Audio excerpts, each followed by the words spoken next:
The following announcement has been paid for by the New World Order.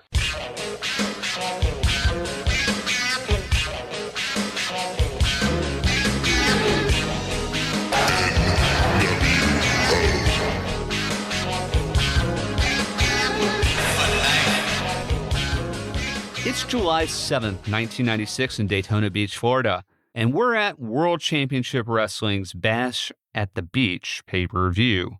And what is about to transpire in front of a raucous crowd is something that would have not only felt impossible 10 years before, it would have been impossible. But before the impossible became a reality, World Championship Wrestling had been a staple on Ted Turner's superstation TBS for years. First as Georgia Championship Wrestling, then as Jim Crockett Promotions, and after Turner acquired it in 1988, it was officially WCW, World Championship Wrestling. For most of the time, it was the number 2 promotion, a Southern promotion, more grit, more reality in wrestling parlance. And it was home to mainstays like Ric Flair, Arn Anderson, and Sting. You see, unlike most of Turner's executives, Ted loved WCW's product. He loved the programming. It was fun, it was athletic, and it met TBS's criteria of filling a number of hours. I think it started at 6:05 every Saturday night for like 25 years or something like that, and they owned it. But it was also a money pit. For years, different promoters would come in, try to make WCW work financially and creatively, and ultimately fail at turning WCW's fortunes around. The grittier Southern WCW was no match to their Northern competitor, Vince McMahon's World Wrestling Federation, also known as the WWF. The gold standard in professional wrestling at the time, and a far more family-friendly product that served body slams with wrestling buddy pillows, video games, and ice cream bars. They told you to say your prayers and eat your vitamins, brother. By 1994, Ted and company were sick of losing money, obviously, so they threw what was kind of a Hail Mary and brought in a talent who had been discarded by Vince McMahon, who thought his best days were behind him. That talent was Hulk Hogan. And it was a massive deal with hopes and prayers to change WCW's fortunes for good. While things improved initially with dream matches with Ric Flair, it was all too brief, and everyone seemed to think that it was too late for the aging megastar. Then a frustrated Ted Turner, he's kind of sick of all these losses. He wants to win. And he asked WCW's young head honcho, executive producer, Eric Bischoff, what would it take to beat WWF? Bischoff was kind of stunned by the question, and Bischoff somehow just blurts out, "Give me live TV." You see, WWF's flagship show, Monday Night Raw, was taped every other week, so they weren't always live. Bischoff had no illusions about the improbability of beating the WWF juggernaut, but Turner, as so many times before, decided what better thing to do than compete. Mr. McMahon wasn't entitled to a monopoly position in this wrestling game. When contracts are up, people are free agents. We've been on the map for so long. We have been hammer-locked, sucker punched, beat up, jumped on, stomped out, chairs broken over our heads, all the wrestling stuff by Vince for so long. But when I decide to do something, I stick with it. Remember, this is the guy who gone headfirst, competing with ABC Westinghouse's S&C, the broadcast networks, Major League Baseball, Hollywood, and much more. He was an America's Cup champion. And like so many times before, rather than try to hit a double or a single, Ted Turner went for a grand slam. So when Ted told his TNT executives, give Eric 2 hours of prime time on Monday night on TNT, expensive real estate on TNT, their flagship network, he could have chosen any other night of the week. But he decided right then and there, he'd rather compete full on with Vince McMahon on Monday night. I wanted to go on Monday night because I wanted to go head to head with Vince. Wanted to compete and see how we did. You can't beat anybody unless you get into the ring with them. Of course, this shocked everyone in the room, but it planted a flag that the better capitalized Turner Broadcasting meant business on Monday nights against the World Wrestling Federation. In a moment, Ted Turner decided there would not only be one primetime wrestling show, but 2 major wrestling shows on primetime cable every Monday night, which, when you think about it, sounds a bit preposterous, right? But then again, after 10 episodes of this show, are you surprised that Ted loved the idea of going head-to-head with Vince McMahon every single week, live, and letting the ratings decide who would win? The conventional wisdom was, what better way to cannibalize both products and hurt both promotions than to do this? I mean, no one imagined it would actually grow wrestling's popularity, but eventually it did. Big time. And just like that, on September 4th, 1995, Ted Turner's WCW Monday Night Nitro debuted from the Mall of America in Minneapolis, Minnesota, beginning what would forever be known as the Monday Night Wars. Now, flash forward nearly a year later to the Bash at the Beach on July 7th, 1996, and Hulk Hogan, the red and yellow boot wearing, say your prayers and eat your vitamins, brother, American hero, is walking down to the ring to save his friends, the Macho Man Randy Savage, Sting, and Lex Luger, from the dastardly outsiders, Scott Hall and Kevin Nash, formerly known as Razor Ramon and Diesel, who had just left WWF. But the whole thing is designed to make it look like they're invading from the north. Then, as Hulk Hogan enters the ring, with the thousands in attendance and the millions watching on television, hoping, praying that Hulk would save the day, instead, Hogan turned, within a second, dropped his signature big boot on Randy Savage's neck, and did the unthinkable. Hulk Hogan turned heel. Hook! What is he doing? My God! Is he the third man? He's the third man! What the hell is going on here? Hulk Hogan has betrayed WCW! He is the third man! Look at this picture! Oh my God! What the hell is going on? Oh my God! Are you kidding me? Probably the lowest shot ever given to professional wrestling. That man did right there, Hulk Hogan. He was now a bad guy. From there, he didn't just high-five Scott Hall and Kevin Nash.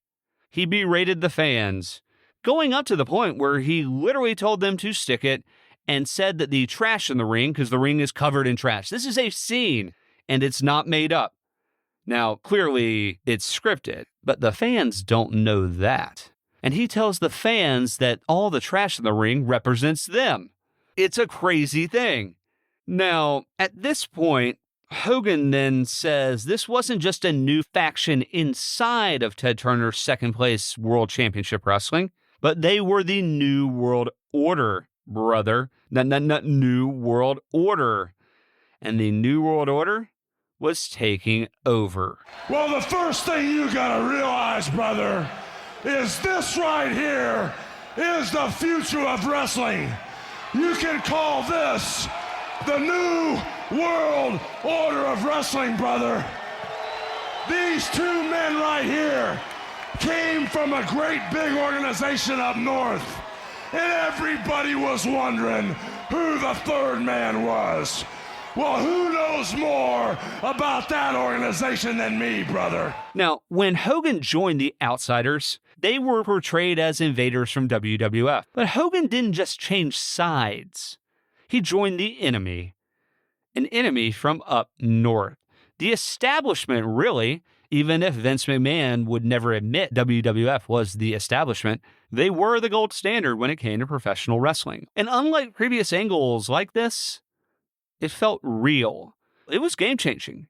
I'm serious. I mean, as Hogan cuts that promo and just look at all the trash in the ring and all the fans are going crazy, and 20 minutes before this, it was unfathomable. World Championship Wrestling with the NWO and this incredible angle took on WWF for real. And for 81 weeks, they kicked their ass. Now, the whole angle is about corporate takeovers, disruption, and the old guard being replaced with a cooler, badder version. Anti-heroes in the black and white of the NWO, replacing years of pop colors, and even Sting goes from his vibrant paint to a black and white crow-like figure. It shocked wrestling. It shocked the world. And it became pop culture. Now, that same year, 1996, something similar happened inside the very same media company that created the NWO. Ted Turner, the cable cowboy who built TBS, CNN, Headline News, TNT, Cartoon Network, Turner Classic Movies, and more, and since 1970 was the anti-establishment in the media industry, more so of a Stone Cold Steve Austin than anyone else who had ever run a media company, a man who cherished any moment to take on the networks and attack them and say that they were putting on bad content and he would save the day. Well, that same guy, Ted Turner, sold Turner Broadcasting to the enemy, the man, the establishment, the guys up north, Time Warner. The man from the South, an outsider in every way for years, decided that if he couldn't grow, then he should join the biggest media empire up north, the insurgent aligned with the conglomerate. And just like Hollywood Hogan's heel turn, it worked out really great, incredibly great, really, at first. Just as WCW dominated the ratings against WWF for 81 straight weeks, Ted Turner's cable assets became core pillars of Time Warner. They elevated their revenues. They created synergies at first and made Time Warner bigger than ever. In a way, scale had won, but underneath, something was shifting. Just like the NWO storyline, it grew bloated. Backstage politics took precedent. Creative control happened, and the train came off the rails around the exact same time. Inside Time Warner, Ted Turner had a boss for the first time, and it worked out just fine. Again, at first, until it didn't.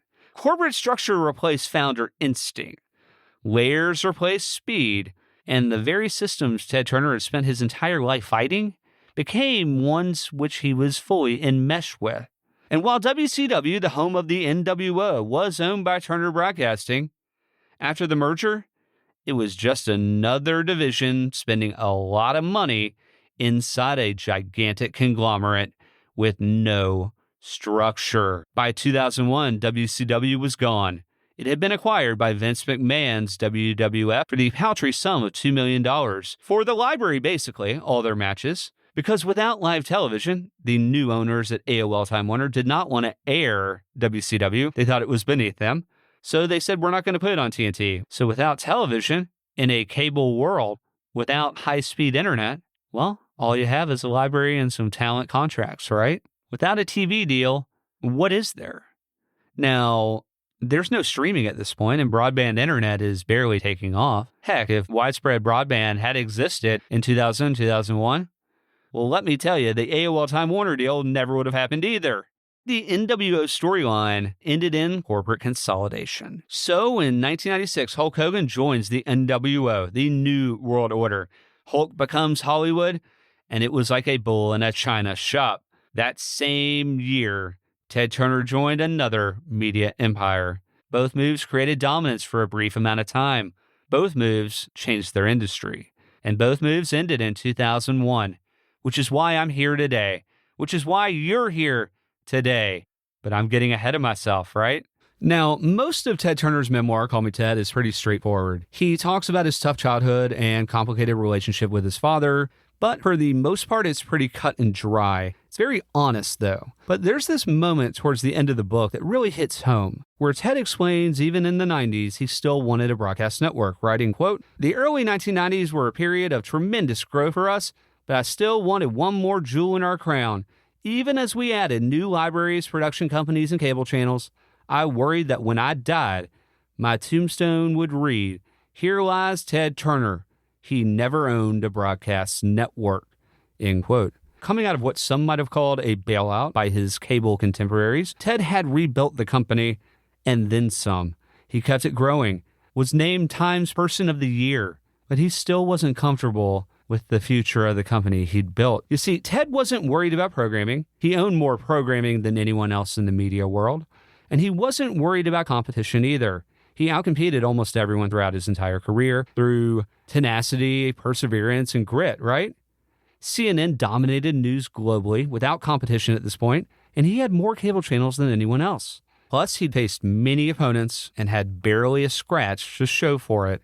What Ted Turner was worried about was the future. Because when he zoomed out, it was clear Turner Broadcasting was still too small for where the media world was heading. Now, in the early 90s, Ted saw how the networks convinced the government to loosen the decades-old rules that stopped them from owning and syndicating TV shows, which was, of course, where the real money was made in television, and had been a major advantage for cable, specifically like the Superstation. They syndicated a ton of programming. The networks couldn't. Now they could. But that wasn't all. Ted didn't own a studio.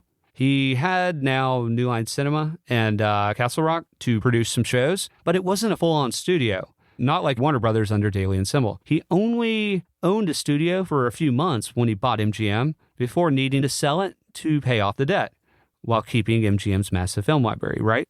And that massive film library enabled him to build Cartoon Network, TCM, TNT, But without a studio, he couldn't make his own shows, and that scared him.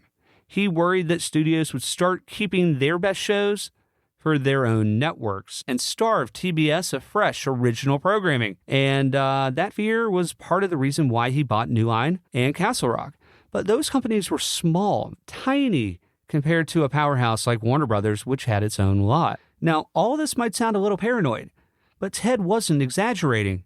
His fears were real. The networks had been tied up by government restrictions for years, while cable grew fast and free. But by the early 1990s, the tables had turned. With new corporate owners, or relatively new corporate owners like General Electric and Capital Cities, the broadcast networks finally had some muscle again. Better management, better operations, guys who wanted to grow the pie. After years of letting cable run wild, they were finally bringing a gun to a gunfight. We'll dig into this later, but here's the short version. With their new government support, the networks gained new digital spectrum, allowing them to own up to 6 channels for every one they already had. And while retransmission consent rules didn't fully loosen yet, they gave networks new leverage, letting them push for more cable channels. Basically, that's how we get MTV2, ESPN2, Home and Garden Channel, the Food Network, and the beginnings of the modern cable bundle. As all of this is happening, Ted knew he didn't have the same kind of leverage as before. He couldn't match the resources of NBC, which was owned by General Electric, or ABC, which was owned by Capital Cities and soon to be part of the Disney family, because in media, size does matter. It wasn't just about money, it was about scale. When you own multiple networks and channels, you can move as one giant machine, like how Disney did when they added ABC and ESPN. Or NBC when they added CNBC, MSNBC, and USA so that they could spread Olympic coverage across multiple channels. That kind of synergy made bidding for things like the Olympics so much easier for them, and it paid off. Those bundles brought in major profits. Years later, if you wanted to watch Olympic events on NBC, you could flip to any of their channels, right? And who benefited? The audience, but also the parent company, which could charge cable operators an extra $2 a year per person, adding up to about $120 million more in extra revenue without having to do anything different. No big deal, right? Meanwhile, Turner Broadcasting was still limited by its own board of directors, many of them Ted's biggest competitors, all chasing the same advantages Ted was after. And outside of that, cable operators like John Malone were sitting in the same boardroom while also sitting across the table cutting deals with the very media giants Ted was up against. So while Turner Broadcasting's profits doubled in the first half of the 1990s, the company was actually shrinking in comparison to its competition. Its numbers were up gigantically, and yet Ted started to feel small. It might have been the first time in his entire life as a scrappy entrepreneur that being the little guy didn't actually feel like an advantage. Because if the 1980s were all about mergers fueled by junk bonds, the 1990s were going to be all about corporate synergy and making 1 + 1 = 10, even if it never really worked out that way, right? But as Ken Auletta warned in The Highwaymen, quote, "Beware of maxims. If synergy were as magical as promised, Sony and Masahisa would successfully have mated their hardware and software, as they expected when they overpaid a decade ago for 2 Hollywood studios," end quote. This episode, we're going to find out if getting bigger is better. I'm Webb Barr, and this is the season finale of Media Moguls, the Ted Turner Saga, Episode 11, Endgame. When the legend becomes fact, print the legend. What we're doing right here on this spot is the greatest advance in television since television was invented. They're risk takers, rule breakers, and empire builders. These are the stories of the visionaries who transform media forever. Whatever I have is being put at risk on this project, and if it's not successful, I'll be looking for a job. Going to Bernard Shaw. Tear down this wall. From High Bar, this is Media Moguls. We won't be signing off until the world ends. We'll be on, we will cover it live. Now, I want you to picture the media landscape in the early 1990s, okay? It's basically a battlefield, as Ken Aletta described it, that resembled 19th century Europe, by which he meant there were a number of strong nation-states, but no single superpower. Aletta took this analogy even further, noting that at least 7 different industries were competing against each other for dominance in the telecommunications, media, and entertainment space. Those were cable, telephone, movie studios, broadcast networks, along with computers, publishing, and consumer electronics.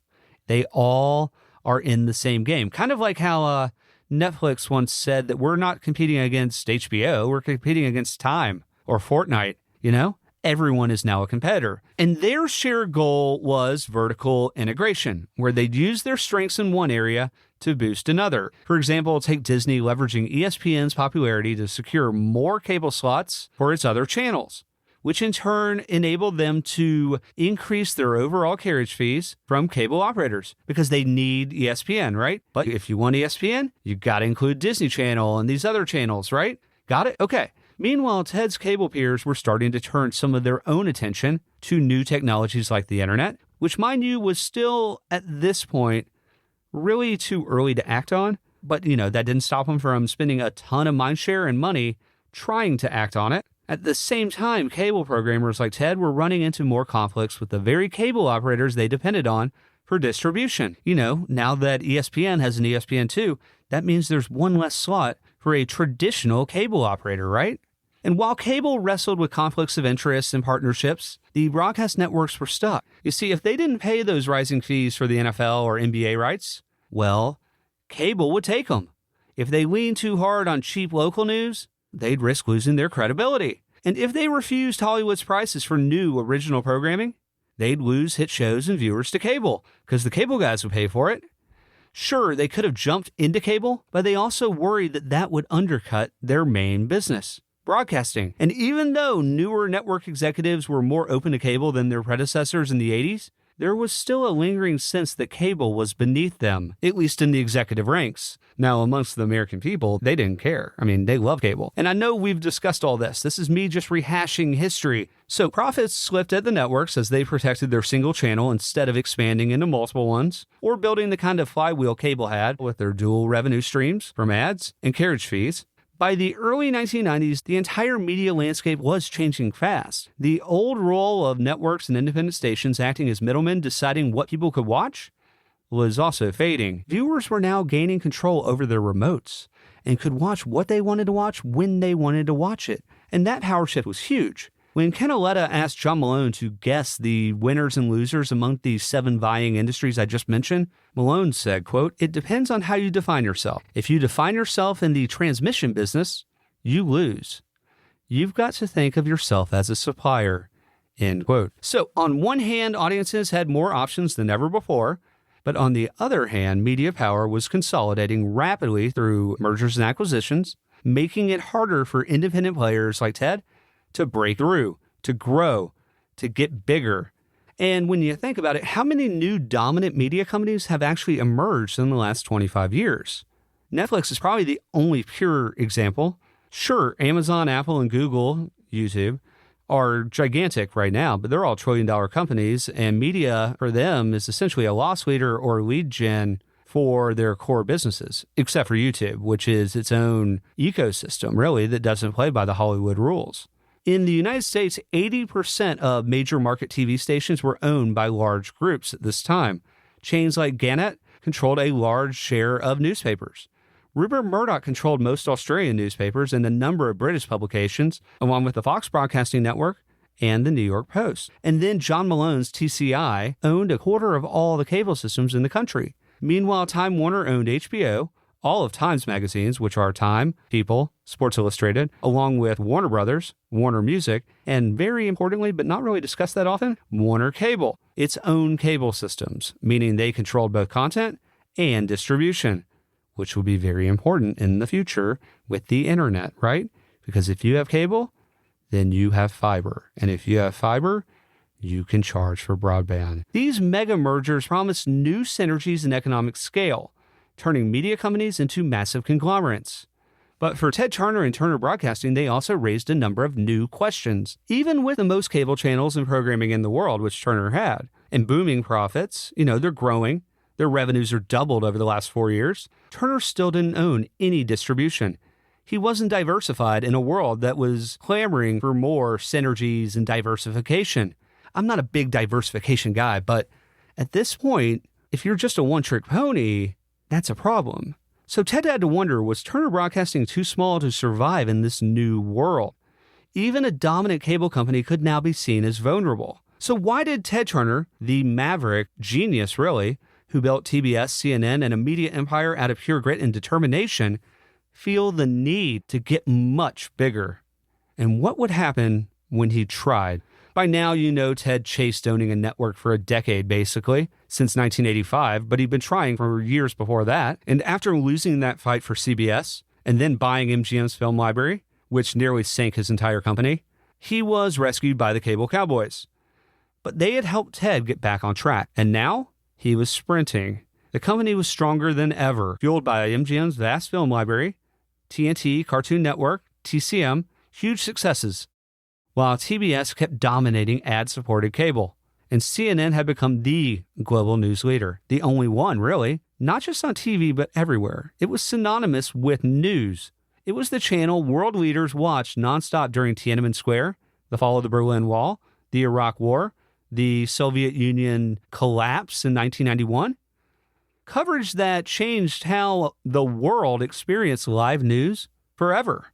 And yet, despite all of those successes, Ted never lost his drive to own a broadcast network because he knew he wasn't going to buy cable operators, or cable systems. I mean, that's a different ballgame completely. But if he could own a broadcast network, then he'd control some distribution, right? Just this time, instead of a hostile takeover, he'd need to convince his own board. Now, it doesn't take a rocket scientist or even a media expert to see that a merger between Turner Broadcasting and a major network made a lot of sense. It would mean major cost savings and new revenue for both sides. CNN could replace or support a network's bloated news division, saving what many projected to be $100 to $200 million. That's not chump change. And teaming up with a network would also give Ted the scale to compete for bids on big events like the Atlanta Olympics in 1996. In 92, Ted even had discussions with Dan Burke at Cap Cities about putting in a joint bid for the 1996 Atlanta Olympics, where they'd air them at night on ABC and during the day on TBS, TNT, and ESPN. It'd be a partnership that could also open the doors to events like the Super Bowl and major film projects, because there'd be more money and more scale, while expanding TBS's reach and boosting ad revenue. It could be a win-win for everyone. In short, merging with a network in the early 90s would finally give Ted everything he wanted back in 1985. Scale, prestige, security. Ted explained his thinking, quote, "Size in this business is important. It's the same with packaged goods or soft drinks. You tell me who controls shelf space at the supermarket, the number 7 brand or the number 1. People don't know the number 7 brand exists."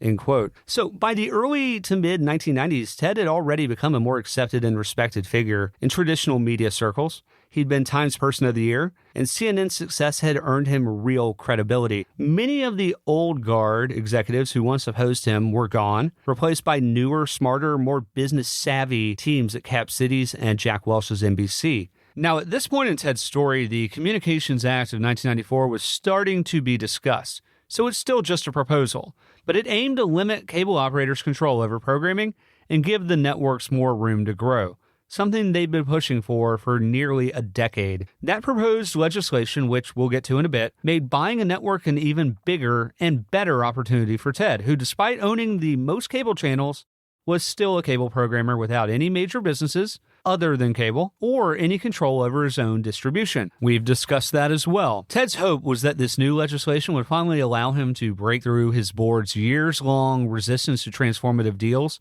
especially coming from Jerry Levin and Michael Fuchs of Time Warner, which owned 21.9% of Turner Broadcasting, which would allow him to finally pursue a network acquisition. John Malone backed Ted's efforts to get a network. Time Warner's soon-to-be CEO, Jerry Levin, who, remember, had veto power over any deal above $2 million because of the 1987 TBS bailout, was strongly opposed. Now, here's how I think about it. And sure, this is hindsight, but first, let's remove some egos for a second.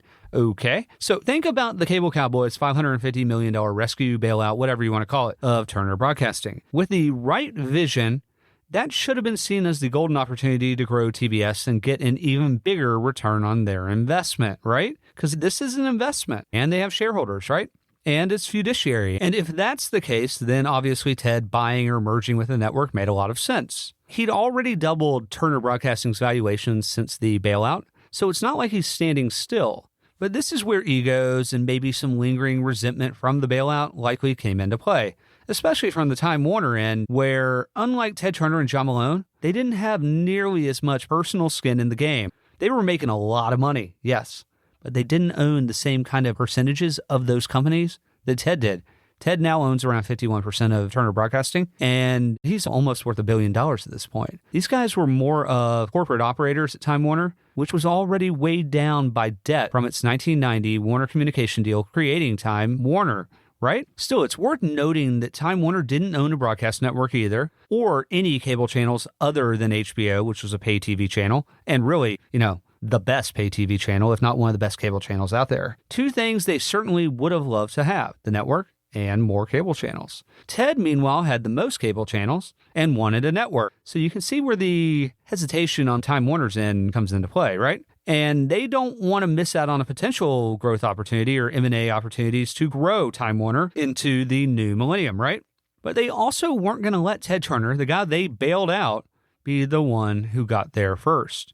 Now, maybe I'm overthinking things. It's possible. I've been wrong many, many, many times. But doesn't this make a lot of sense? And it had to be frustrating, not only for Ted, but also John Malone, who was and still is one of the best capital allocators in the history of media and telecom. Now, even before this new legislation passed, Capital Cities ABC had already signaled their interest in merging with another major programmer. They wanted to use their strong balance sheet to expand beyond ABC, ESPN, and their local TV stations, further into cable and distribution. And of course, Ted's name kept coming up. At the same time, Ted was in high-level merger talks with Paramount, CBS, and NBC, all backed by his longtime ally and TBS board member John Malone. So Malone wants to see a deal come through. I think, frankly, he was probably sick of this whole $2 million veto thing because he realizes Ted is growing Turner by so much. So in 1993, with Malone's support, Ted made a bid for Paramount, but Sumner Redstone's Viacom swooped in and won out. And once Paramount was off the table, Ted and Malone turned their focus back to the networks, the whole time knowing the Time Warner faction of their board was dead set against it, and all they had to do was press the button that said veto on it. Ted later admitted, quote, "Even though I felt that Time Warner would continue to block my attempts to buy a network, I still thought that merging with one made strategic sense. So I kept discussions quietly going with ABC, NBC, and CBS. My hope was that if I could negotiate an attractive deal, I could get Jerry Levin to change his mind or maybe even convince him to cash out Time Warner's stake in Turner and clear the way for us to move forward," end quote. And that makes sense to someone who owns the company, who knows that they're crushing it, and he knows that Time Warner has a lot of debt, and maybe they just want some cash flow. Maybe they want to help pay off that debt. But Jerry Levin didn't want to let Ted off the hook that easy. For years, decades really, Ted had operated on instinct, moving first and asking for forgiveness later, like with the satellite and the Braves. And most of the time it worked. But Jerry Levin's chokehold on Ted's M&A activity was real. And unlike John Malone, Levin couldn't be swayed with great results, Ted's trademark charm, or an incredible ROI for Time Warner shareholders. Levin ended up standing his ground, almost as if he had to prove to the world that he was also a media mogul, right? And this is at a time where Time Warner's leadership was in flux with the declining health and ultimately death of their CEO, Steve Ross, who everyone loved. By the mid-90s, while Malone was advising Ted on his network discussions, he surprised everyone when he said that the networks were still attractive properties. Now, this was a pretty contrarian take at the time, but if this new legislation passed, the networks could start buying up more assets and expanding in ways they couldn't before. Real manifest destiny kind of shit. Now, if anyone else had said something positive about the network's future, it wouldn't have mattered. But this wasn't anyone else. It was John Malone, the cable cowboy, the media kingmaker, a guy who'd spent over 2 decades competing directly against the networks. He's not a fan of them, but he saw the value there. And like I said earlier in the previous episode, when John Malone spoke, people listened. So for Malone to say anything positive about their futures was a big deal. Malone even said, quote, "My guess is that CBS is not long for this world. It will probably merge with Disney within 12 months, end quote. Some thought Malone was just doing what he always did, playing every side of a deal to make sure TCI and himself came out ahead. But Ted brushed that off, saying, quote, "He's a wonderful partner, and I say that after 7 years or so of having him on my board with veto power over what we do. He's been exemplary as a director and as a partner. He's as honest as the day is long. He's fun to be with," end quote. In response, Malone told Canaletta, quote, "Being tough is not a felony," end quote, which is a badass response. And he meant it. For Malone, the job of a business executive was simple. Get the best results no matter what for your shareholders and optimize free cash flow. Always. Malone added, quote, "I play hardball, but I'm very direct, and I win frequently," end quote. Still, it wasn't like the media world in the early 90s was going to suddenly get simpler. If anything, it was only going to get more complicated, right? Because in this new era of consolidation and rapid technological change, conflicts of interest were everywhere. It wasn't unusual to be rivals on one deal and partners on the next. Success required setting aside your ego and focusing on your company and adding shareholder value, looking towards the future and not burning bridges just to do it, right? And that's something John Malone really excelled at. For example, there's a great story in Canaletta's book, The Highwaymen, about a meeting in August 1995 when John Malone and Rupert Murdoch met in Denver, and like two kings dividing the spoils after a long campaign, ran through a list of possible deals they could do together. Out of that meeting came Fox Sports, as well as Murdoch indicating his interest in CNN, which Malone immediately shut down, and talk about Murdoch's satellite ventures, which could provide real competition for cable operators. Now, at this point, Malone saw Murdoch's strategy as far more complete than his rivals, saying, quote, "He's not just trying to get big. He sees the connection between programming and platform," end quote. So while Disney and Viacom focused on content, Murdoch controlled both a global satellite network and 20th Century Fox and the Fox network. His competitors lacked one or the other. So a lot of his competitors had distribution, a lot of his competitors had programming. They didn't have both. Even Malone admitted TCI had, quote, "solid cable infrastructure, but was too weak in programming," end quote. Unlike Time Warner and Viacom, Murdoch had little debt, billions in cash, and full control of his company, a rarity amongst media moguls at the time. And he owns a lot of the company, That's also important. A lot of these guys are CEOs, but they know that any day of the week, a board member could come in and say, "You're not doing the job right. Let's have a vote." Turner legal advisor George Vandeman noted, quote, "Murdoch operates the company as a private, independent family company. The strength is quick decisions. The weakness is no one else has independent knowledge of what is going on. Everyone is vulnerable to his health," end quote. And that was said in the mid-90s. It's been 30 years, and Murdoch is still there. The guy is like the Energizer Bunny. He keeps going and going, right? So what I'm saying is this. Things were only going to get more complicated, right? By the mid-90s, that was the game. The media landscape was more interconnected than ever, and it wasn't going to get any more simple. You might hate your rival, but if they had something you needed, like distribution or programming, you'd team up and make it work, just like Malone and Murdoch. It was like the alliances between the great powers of Europe before World War I. Everyone had their hands in everyone else's business, but the days of media isolationism were over. That's just how the cable ecosystem worked. Of course, today's media world feels very different, with tech giants kind of copying each other and largely ruling their own fiefdoms, at least until they don't. Malone observed, quote, "Virtually everybody who is not on your team or in your company will be both a friend and a competitor. We're partners with Time Warner on a whole bunch of stuff. yet we are also competitors, end quote. This meant Malone wouldn't just invest in one Hollywood studio. He'd invest in several, Why not de-risk yourself a little bit so he wouldn't be reliant on one single programming partner, right? Ted, on the other hand, preferred to own his own programming outright, control his destiny. Malone added, quote, if you have cross-investment, it increases the likelihood that your purposes are aligned, end quote. By 1994, TCI owned stakes in Turner Broadcasting, a pay-per-view joint venture with Rupert Murdoch's 20th Century Fox, and of course the cable systems for more than 20% of U.S. households. But John Malone wanted more. His game plan never wavered. He said he wanted, quote, a piece of everyone's business, end quote. And if Ted got his network, well, there was one other guy guaranteed to benefit from it. John Malone. At Turner, there's more to our name than broadcasting. From professional sports teams, the Atlanta Braves and the Atlanta Hawks, to the finest new and classic films on video. From licensing popular products to publications that expand the imagination, there's a world of family entertainment at Turner Broadcasting today.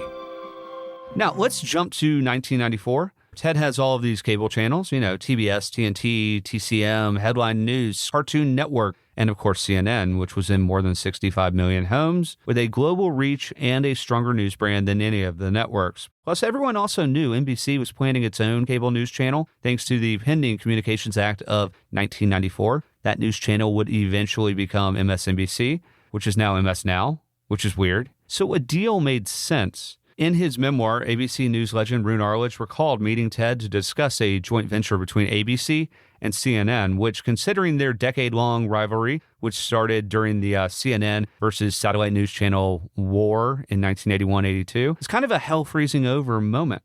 But hey, the Eagles got back together in 1994, right? And that was after 14 years apart, with their own Hell Freezes Over tour. Anyways, Roone said, quote, I laid out my plan in his office a few days later. ABC and CNN, I pointed out, would soon be facing a common enemy, NBC's forthcoming cable news channel. Their pockets are as deep as Time Warner's, maybe deeper, and as highly as you may think of your stars when it comes to Tom Brokaw, who do you think is going to win? The same goes for ABC.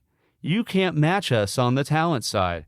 What you've got is distribution. You're all over the world 24 hours a day. What we've got is the top-of-the-line news organization. Peter and Diane, and Barbara and Ted, and you name them. Put us together in a joint venture and NBC Cable will be stillborn. He continued, I could see Ted sparking to the idea when it came to the vision thing, to quote the first President Bush. Ted Turner had it in abundance. But there were obstacles, and the more meetings we had with Ted and Tom Johnson, CNN's president, and other of his colleagues, the more they surfaced, end quote. But those joint venture talks between ABC and CNN didn't stop Capital Cities, ABC's parent company since 1985, who were the first network to approach Ted. ABC, which also owned 80% of ESPN, was run by two legendary operators who we've discussed before, Dan Burke and Tom Murphy, who'd really taken the network to new heights. Remember, in 92, they'd spoken with Ted about bidding together for the Atlanta Olympics. NBC ultimately won those rights and has done a great job covering the Olympics ever since. But as Ted got to know Dan Burke, Capital Cities CEO, both men saw the natural synergies, my favorite word, a merger between Turner Broadcasting and ABC could create. And in his memoir, Ted said, quote, I liked the Capital Cities people a lot. Dan Burke and Tom Murphy, the company's chairman, really understood the business. They had built their company by buying up TV and radio stations as well as newspapers and magazines and operating them efficiently. They were also straight shooters who always treated people with respect. Ted continued, when Dan Burke retired from the company in 1994, Tom Murphy moved back into the CEO position, and Bob Iger, who'd been running the ABC network, was promoted to become the parent company's COO. One night, when Jane and I went out to dinner with some friends in New York, we were seated at a table next to Bob and his wife Willow Bay, whom I also knew since she was an anchor at CNN, end quote. Bob Iger recalled, quote, Willow and I were out to dinner in New York, and Ted and Jane were seated at the very next table, with Ted and I sitting back to back. When he saw us, he got really excited and said very loudly, we ought to figure out a way to merge our companies, end quote. According to Iger, all of this happened in a busy, crowded New York restaurant, and Ted's trademark booming voice carried across the entire restaurant like he was making a toast. So Iger told him, quote, "I finally told Ted I'd be happy to come down to Atlanta to talk about it more in private. When I did go to meet with him at his office, I was shocked by his physical energy. He couldn't sit still, and as we talked through how a merger might work, every time we agreed on something, he'd give me a high five. And honestly, there really was a lot to agree on. Combining ABC News with CNN made a lot of sense, and we could have used Ted's animation content for the network's Saturday morning lineup. ESPN and Turner Sports would also work well together. And with our ownership stake in Lifetime, we probably could have found synergies with TBS and TNT. A merger between Capital Cities and Turner really would have been an exciting combination of assets. And after I briefed Tom Murphy on my conversation with Ted, we set up a follow-up lunch in New York to begin formal negotiations." End quote. So after the meeting, Iger briefed Murphy and they set up that lunch. Ted assured Iger if the companies merged, he'd recommend that he continue running ABC. They wouldn't just throw the baby out of the bathwater and say, "Hey, Bob, thanks for getting in this deal together. Go find another job." Now, these merger talks were a lot like dating. You know, hot and heavy one minute, and then the next, they'd suddenly cool off. We can all relate, right? At the same lunch, Murphy invited Warren Buffett, a longtime Capital Cities investor, and Ted brought John Malone, both essential for making any kind of deal happen. Ted recalled, quote, "As Bob Iger and I discussed how the meeting might go, he cautioned me not to say anything about trying to buy a Hollywood studio. It looked like Sony might be ready to sell Columbia Pictures, and I told Iger I wanted to go after it. Bob cautioned me, Murphy and Buffett hate the movie business. This might be something we could consider down the road after the deal is done, but this meeting will go a lot better if you don't mention it. I understood, and we had plenty of other issues to discuss, so I didn't expect this to be a problem."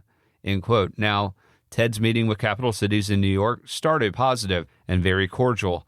Everyone saw the benefits of merging ABC and Turner Broadcasting, but then the conversation turned towards the future when Ted said, quote, "As we talked about ways we might expand the business down the road, I mentioned that Sony might be willing to sell Columbia, and exclaimed, as soon as the ink dries on this deal and the merger is approved, we should try to buy a studio. I was really taking a chance by bringing this up, but if we were going to be partners, I felt I needed to be honest with them. Unfortunately, Iger's prediction was correct, and Buffett shot it down immediately. Quote, "I don't like the motion picture business. I'm a director at Coke, and when we owned Columbia, it was a disaster." End quote. Now, Buffett was right. It was a disaster. You know, Hollywood's a business driven on hits. More like a venture capital fund than the steady cash flow value investing that Buffett was used to, right?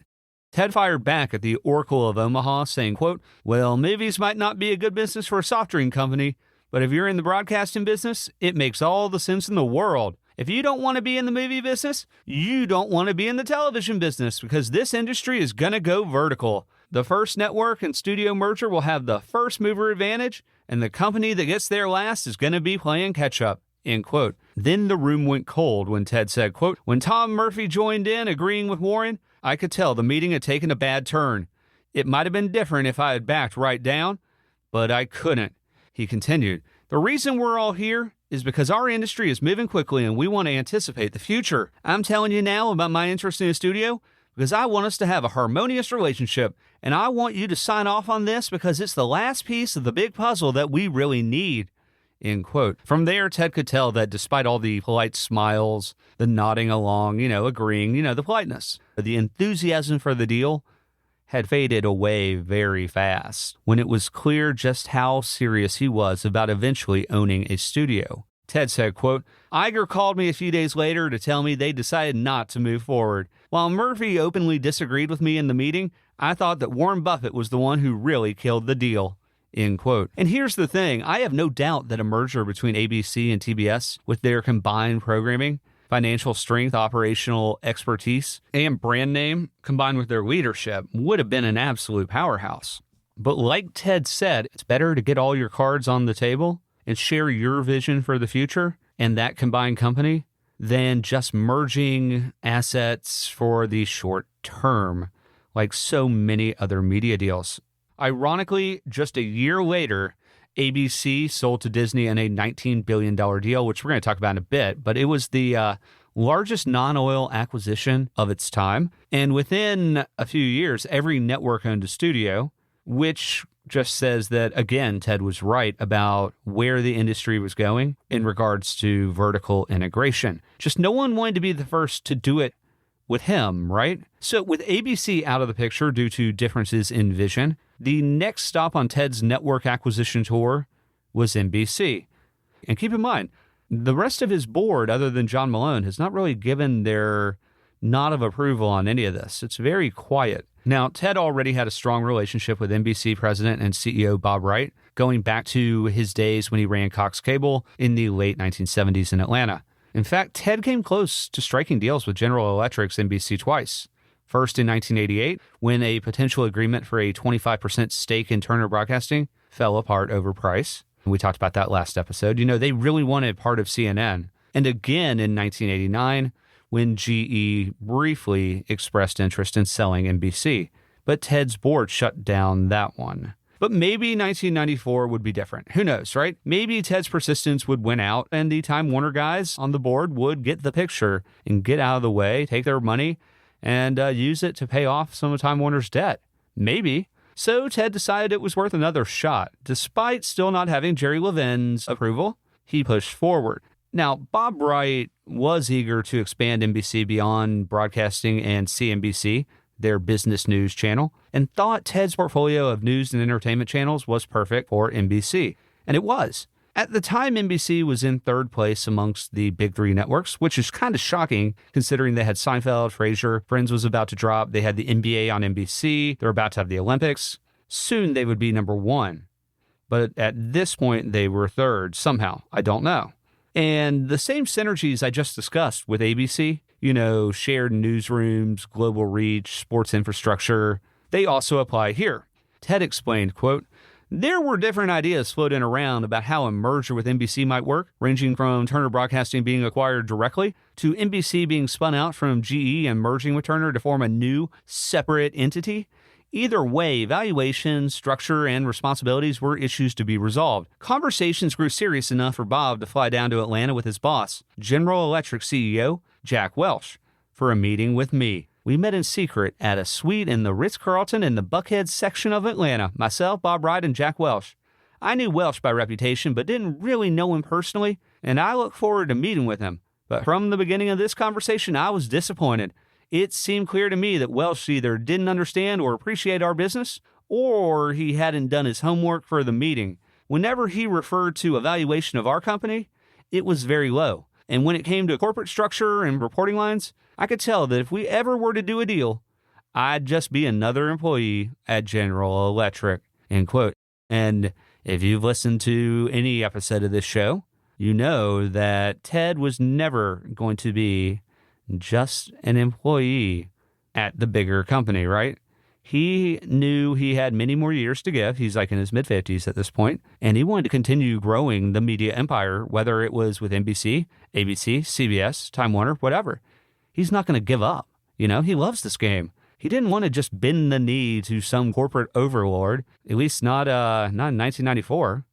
Wright described bringing Welch to Atlanta to meet with Ted. Quote, "We spent about an hour and a half talking and Ted never sat down. He tried to sit down, but he was really antsy. I was used to Ted's behavior, but for Jack it was new. I said I really thought we should do this deal, but Ted said we weren't offering the right price. I think he wanted $30 a share, and we were offering something like $25.50. Ted said he had some other concerns and asked about whether Jack would want him to be a vice chairman of General Electric, and Jack said no. When Ted asked why, Welch told him, quote, "Because I don't want you to be a vice chairman.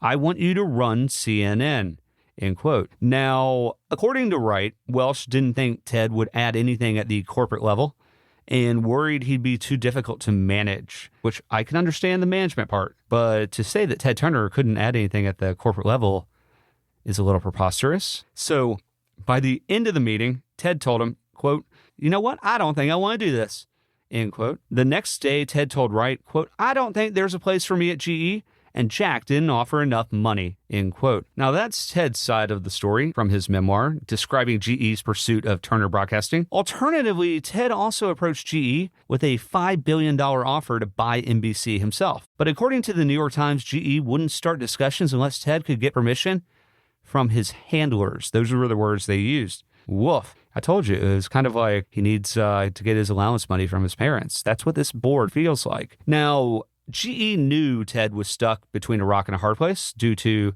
Time Warner's veto power. And that was kind of them twisting the knife with that comment about his handlers and telling the New York Times was how you twist it, right? Sure enough, as expected, Jerry Levin signaled that he was going to veto Ted's $5 billion offer idea for NBC. And while Ted tried his damnedest to change his mind, he failed every time, which says a lot about Levin's resolve, right? Considering almost everyone who'd ever worked with Ted called him one of the best salesmen they'd ever met. Levin's reasoning was pretty simple. Now that he was CEO of Time Warner, it wasn't in his corporate interest to approve that kind of deal, since Time Warner's interests diverged from Ted's. And what he meant was twofold. First, the deal might have been viewed as too expensive, which potentially could have hurt Time Warner stock, which Levin was very focused on raising. And second, Levin also wanted a network. He was even floating the idea of Time Warner launching their own Warner Brothers network, which would have been a massive undertaking for countless reasons we've discussed before. And of course, this never went anywhere. But that's not the point. The point was, if Ted got a network, he'd become an even bigger competitor and nuisance to Time Warner. Naturally, this left Ted feeling very frustrated, and rightfully so. So he went back to NBC with an even wilder idea. What if he didn't have to put up $5 billion? And what followed was likely one of the more audacious pitches of his entire career, maybe in the history of media, actually, which says a lot considering Ted had a lot of audacious ideas. So at this meeting were Jack Welch, Bob Wright, John Malone, and Ted. And by all indications, it was a complete disaster. According to Canaletta, Ted proposed that GE fund him to buy other media companies to help NBC become fully vertically integrated, at least until the government stepped in. Remember in the last episode, Ted said you don't win until the government steps in to break you up. In essence, Ted was saying, I'll bring all the ideas, for acquisitions and what we should buy and programming and all that, and you bring the money. According to John Malone, quote, I was supposed to explain the financial structure and how the deal would work for both sides, but before I could say a word, Ted launched into a 7-minute monologue. End quote. Then Ted outlined his vision for running NBC and using GE's money to acquire more businesses. That is, until Jack Welch cut him off very quickly, saying, not with my money, Ted. At that point, it was all clear. If GE was going to make a deal, they wanted to be the acquirer, not a minority partner with Turner Broadcasting. Ted later explained, quote, I was discouraged by the NBC discussions, but I didn't think that General Electric wanted to own that network forever, and thought we might have discussions with them again sometime down the road.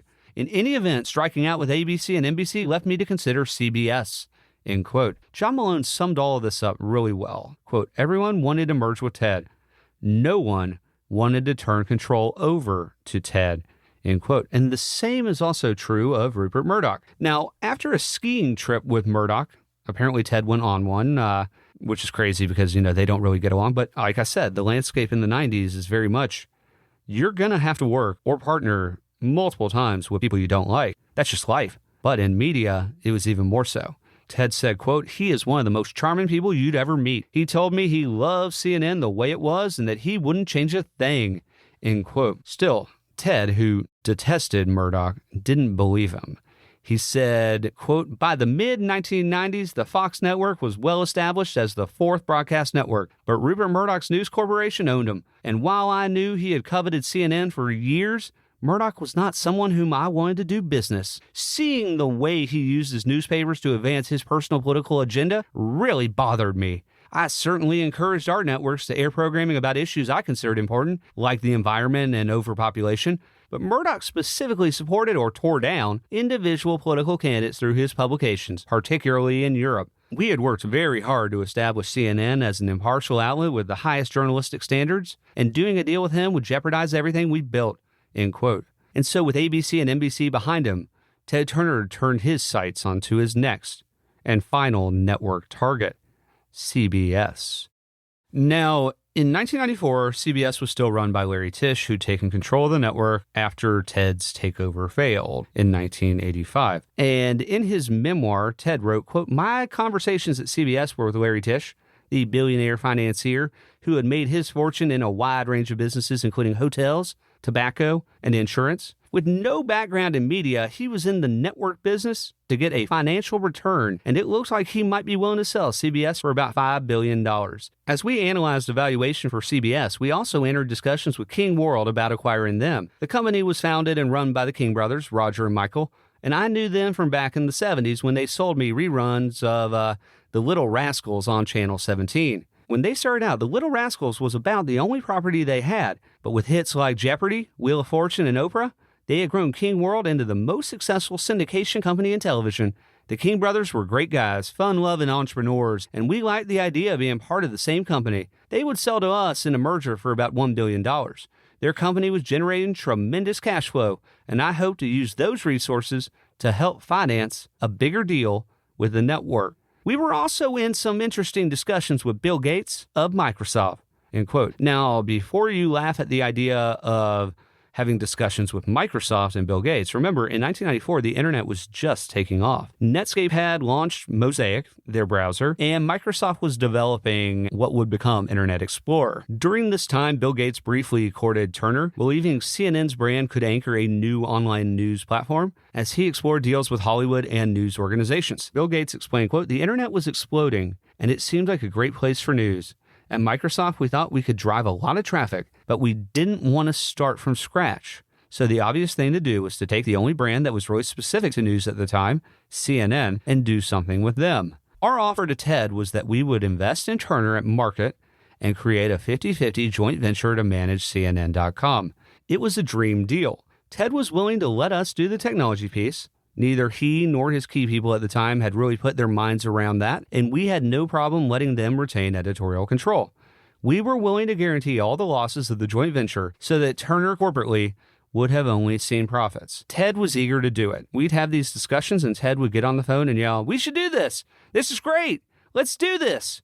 But at the time, he had these weird control provisions relative to Time Warner and the other cable guys who owned pieces of his company. It kind of drove him crazy. He never really knew how to deal with having sort of a boss. You know, you get up on Monday with a wild idea, and then you think, am I going to get vetoed? He just didn't like it. And so part of our idea with this deal was that we would dilute those guys down in terms of their control, so a lot of that voting stuff wouldn't affect Ted as much anymore. It was just a deal made in heaven." End quote. Now, I wonder, yeah, it would dilute them, but my guess is the $2 million provision, which Jerry Levin is, you know, he's holding on to that like a golden ticket forever, right? But that quote from Bill Gates really nails Ted's predicament. By the mid-90s, the big were getting bigger, and because of the 1987 MGM bailout, the cable cowboys who'd rescued Ted still controlled the major voting rights, limiting what he can do on his own. Now, Ted described the possibilities and upside with a Microsoft deal. Quote, "They had just invested $1 billion in Comcast, and now they are willing to invest $1 billion in Turner. We could put that cash to good use, and in the meantime, we'd jumpstart our online business and take a lead against our competitors. With Gates' billion and the cash that King World and our own companies were generating, we could go after CBS with $2 billion in cash and $3 billion from the banks. But there were also issues about working with Microsoft that concerned me. Bill Gates and I are good friends now, but back then I was just getting to know him. And partnerships like this can be tricky. With a proposed joint management of CNN.com, I worried about being in a conflicting position with our partners over strategy or other issues. The CNN management team was particularly nervous. Microsoft had developed a reputation for being aggressive, so everyone's guard was up. The internet was also new, and there were those who thought that CNN.com might someday be worth more than the cable network. They worried that for $1 billion, we would be giving Gates half of something that would soon be worth far more." End quote. Ted liked that Microsoft didn't actually want to run CNN's news operation. That's a good thing, right? Unlike every potential partner Ted had talked to. And he thought Gates could help finance his bid for a network. But the talks ended without an agreement. Soon after, Microsoft struck a deal with NBC to create a 24/7 news channel, which of course became MSNBC. So while his competitors were buying, growing, expanding, Ted Turner's Turner Broadcasting was still stuck as a cable programmer. Ted said, quote, "I'm still building my company. Governments move too slowly for me, And besides, I haven't done everything I want to do with this business, end quote. Which brings us to the government's role in all of this. Now, throughout this series, I've talked about how Washington has always influenced who wins and loses in media. Not like an angel and a devil on your shoulder, right? But more so through lobbying and playing referee to make sure power and influence aren't being abused and monopolized. And as early as 1991, many expected new legislation to help out the networks. They had been really constrained by the deregulation in the mid-'80s. They needed more freedom to produce, own, and sell their own shows. Remember, they were still relying on a single revenue stream, just 3 channels and a 150-channel universe, at least potentially. Everyone could see that pairing a network with a studio was the future by this point, like ABC and Disney, NBC and Universal later in the 2000s, or CBS and Paramount. But to make that possible, the FCC had to loosen some rules and allow them to produce more content with studio partners. So, starting in 1991, the FCC did just that, allowing the networks to produce up to 40% of their primetime shows and get back into syndication for the first time in decades. It was a start, but still not enough to solve the network's long-term challenges. But loosening those rules cracked the door open, and suddenly the networks looked more appealing as takeover targets for Disney, Time Warner, Paramount, and yes, Ted Turner's TBS. And we've discussed all this before. I'm just rehashing it. Now, keep in mind, it had been 6 years since GE bought NBC, Cap Cities bought ABC, and Larry Tisch took over CBS. But with these new FCC rules, the 90s were shaping up to be even more exciting and chaotic from a M&A point of view than anyone had ever expected. Then, early in 1994, Congress passed a new cable law giving broadcast stations the right to demand payment from cable systems that carried their programming. This was retransmission consent, the same thing we discussed at the end of episode 5 when Ted and cable operators fought hard in 1979 in front of Congress against retransmission fees because it would sink their business. Now, what did the 1994 version actually mean? Well, most assumed it would work like this. Let's say you're Comcast or TCI, and you want to carry NBC, CBS, Fox, or ABC on your cable systems. Most assumed that you would need to get the network's consent, which meant paying them for the right to carry those channels, right? But it didn't actually play out like that at all. Our resident cable genius, John Malone, had a better idea, one that would benefit both sides. You see, Malone offered Rupert Murdoch's Fox network something different. Instead of just paying them for carriage, which he could have done, what's the price? We pay it, and then you get on our cable systems. Malone instead suggested creating a brand new cable channel. One he'd pay Fox a subscriber fee for, carriage fees, and in turn, Fox created FX. Then Malone put it on TCI systems, and by the second year, he was paying about 20 cents per subscriber, or about $20 million a year, directly to Fox. And that's better for both sides, right? But the brilliance of this deal was the upside, because instead of just paying Fox for the right to carry their broadcast network, Fox could now sell ads and build an entirely new billion-dollar-plus cable network system. You could argue out of this deal came, yes, Fox News. And for cable systems like TCI, it was even better. By adding this new channel to their lineup, TCI could justify raising their customers' bills, passing off those new carriage fees, what cable operators called added value. It was a win-win for the networks and cable operators who followed Malone's lead as new cable channels like ESPN2, FX, and NBC's America's Talkin', which later became MSNBC, sprang up. So while everyone's profits went up, so did cable customer bills. This is where customers were left footing a bigger bill and where the modern cable bundle was created. Ironically, the network that fought hardest against retransmission consent in the re-regulation bill was CBS. But by 1994, they still hadn't figured out how to make money from it. After 8 rough years of cutting costs with little growth under Tisch, they still hadn't launched any new channels and were still earning little to nothing from their programming. Still, the government hadn't been so involved in communications since the 1934 Communications Act, which gave federal oversight of radio and TV stations on public airwaves. FCC Chairman Reed Hundt said that 1995, quote, may be the most important year in the history of American communications, end quote. The Communications Act of 1994 wasn't just about retransmission consent. It was really about the future of TV and technology. But the legislation that was drawn up in Congress ended up being too confusing for everyone. And its goal was to give viewers more choices by encouraging competition, i.e. letting phone companies enter TV and cable companies enter the phone business. And to some, that idea sounded great. But most companies didn't actually want more competition. Would you? They want to dominate their local geographies. So while the law was meant to open things up, some used it better than others, and some ended up making a lot more money. In The Highwaymen, Ken Auletta quotes Michael Katz, the FCC's chief economist at the time, who pointed out the hypocrisy in every part of the telecom world. I'm going to paraphrase this. Quote, TV broadcasters claimed to support free markets, but wanted free access to spectrum without paying for it. Radio broadcasters supported free markets, but wanted the FCC to block satellite competition. Local telephone companies wanted the freedom to enter the video business, but opposed allowing electric utilities into telecommunications. Cable companies wanted less regulation for themselves, but wanted to regulate others, end quote. Basically, each industry wanted fewer regulations for themselves while asking the government to regulate their rival industries. In a nutshell, they were saying yeah, government, get out of our way, but you see those guys over there? Why don't you regulate them? Now, it's no wonder that this new bill confused so many people. The original Communications Act from 1934 was only 46 pages long.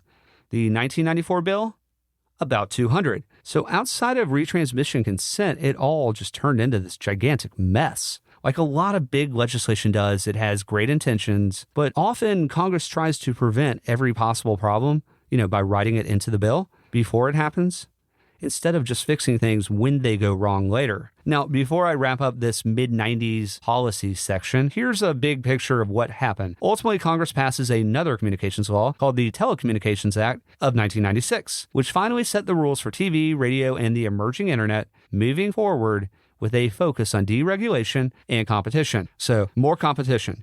The act allowed companies from different industries like phone and cable to enter each other's business. That's a lot more competition. So now phone companies could offer cable, and cable companies could provide phone services. Deregulation. It loosened rules on the company size, allowing big companies to own more TV and radio stations, which led to more M&A and bigger media companies. Boosting new technology. So by removing these barriers, the act actually encouraged the growth of the internet and allowed more companies to offer internet services, like cable companies. Price impact. The goal was to lower costs, but prices often stayed flat or went up as consolidation grew. In short, the Telecommunications Act of 1996 was meant to boost competition by letting companies branch into new industries, exactly what everyone fought against in 1994. But in the end, it only made the biggest media companies even bigger. All right, that's a lot of government talk, probably too much government talk, but now you know. By 1994, Ted's biggest hurdle wasn't money or resources, nor was it respect, loyalty, or even grit. No, the biggest hurdle was Time Warner and its veto power that hung over Turner Broadcasting like the sword of Damocles. So while Ted kept negotiating with the networks, he also started venting more publicly about Time Warner. Ted recalled, quote, "I continue to speak openly about my frustration with our board, particularly Time Warner. Their ability to veto deals made it hard to get a deal done, and it was a cloud that hung over even preliminary discussions I had with potential partners," end quote. Then things really came to a head on September 28th, 1994, when Ted gave a fiery speech, to tell you the truth, at the National Press Club in Washington, D.C., where for some reason, which I can't even defend, he brought up clitorectomies. He said Time Warner was doing the same to him. Of course, everyone in the crowd was in disbelief, stunned.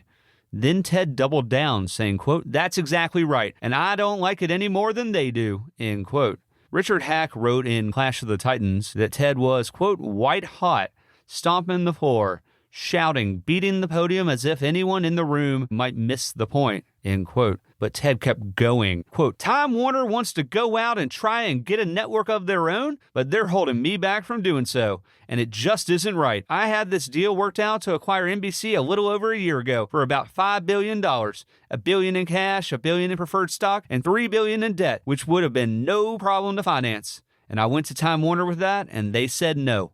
It's just not right," end quote. And he didn't stop there. Some thought it was cathartic, while others thought it was madness, when Ted continued, quote, "And now I have to compete with Rupert Murdoch, who has his own studio, who has his own broadcast network, and who has his own cable network. And so I have to fight with one hand tied behind my back. It's like fighting a war without an air force. All you've got to do is look at what happened to Poland and know that that works. And what happened to Iraq? And what would have happened to Haiti?" End quote. Now, what Ted said next was actually prescient, though I doubt anyone really noticed at the time since he was really ranting and they were just so focused on the rant. But this part didn't even make it into the New York Times' story about the speech that day when he continued saying, quote, "It means I'm going to have to sell out. I'm going to have to put my company up for sale. That's the only way to resolve this thing. If I can't resolve it peacefully with Time Warner." Then he asked, "And you know who would be the buyer of our company? Rupert Murdoch would. I mean, he outbid everyone for the NFL. Rupert Murdoch is the only one who can do it. The rest of them are astute businessmen. They can't match a madman. There's a thin line between madness and brilliance. In fact, the most dangerous kind of competitor is one who's a little mad, you know." End quote. Exactly. Jane Fonda said she slid under her seat, while Time Warner CEO Jerry Levin brushed it all off, saying, quote, "Ted is Ted. He not only says what he thinks, he gives the most amazing speeches. While I think his analogy is a little stretched, he was peeved at the time. He actually called me up, and we talked about it. It wasn't a problem." End quote. Can you imagine that? Well, of course it's not a problem for Jerry Levin, because he can veto anything Ted wants to do. So it doesn't matter how pissed off Ted is. It's kind of ridiculous, right? In the New York Times story on Ted's speech, his frustration was clear. He said that Time Warner, quote, "said the network business is a lousy business, that you don't want to go into it. But now they're trying to get into it themselves. That's okay. I just want to be free to negotiate with them too." End quote. In many ways, Time Warner had reawakened the old Ted Turner, the rebel I covered in episodes 1 through 5, who took on Major League Baseball, the networks, and even Congress with nothing but grit, determination, and a satellite transponder. Ken Auletta said Ted felt fenced in, something he'd always hated. Ted even told him while breaking into the Roy Rogers theme song, quote, "My inner dream is to go to the place where the west commences, gaze at the moon till I lose my senses, don't fence me in." End quote. So Ted hates fences. Maybe that's why he owns so much land these days, you know? He's one of the biggest landowners in the country, even today. And he has been for about 35 years. He said, quote, "I'm happiest when I'm on a horse on my ranch," end quote. Yet at the same time, he hated being alone. Perhaps that's another reason he wanted to just keep on adding to his media empire. Now, I'm not a psychologist, so who knows? But there's patterns here, right? So while Ted spent much of 1993 and 1994 negotiating with ABC, NBC, CBS, Microsoft, Time Warner, and King World, it didn't mean Turner Broadcasting was struggling.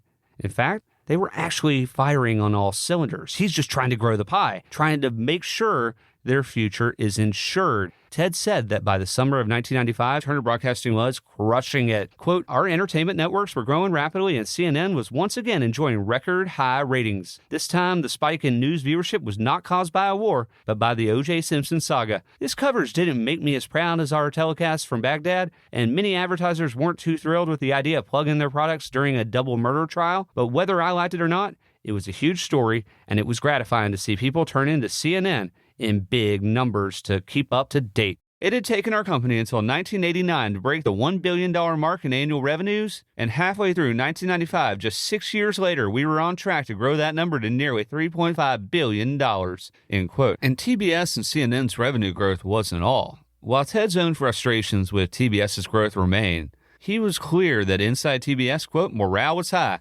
Over the years, we had attracted a strong team, and I did what I could to keep them excited about coming to work every day. I had always been frugal with the company's resources, and we couldn't pay the extravagant salaries of the big media companies in New York and Los Angeles. But we did provide stock options that would prove to be very valuable. Many of our people could have earned bigger paychecks elsewhere, but I'd like to think it was the unusual opportunities and vibrant atmosphere at Turner Broadcasting that motivated them to stay. And because we were growing quickly and launching so many new businesses, opportunities continued to present themselves to our talented and hard-working employees.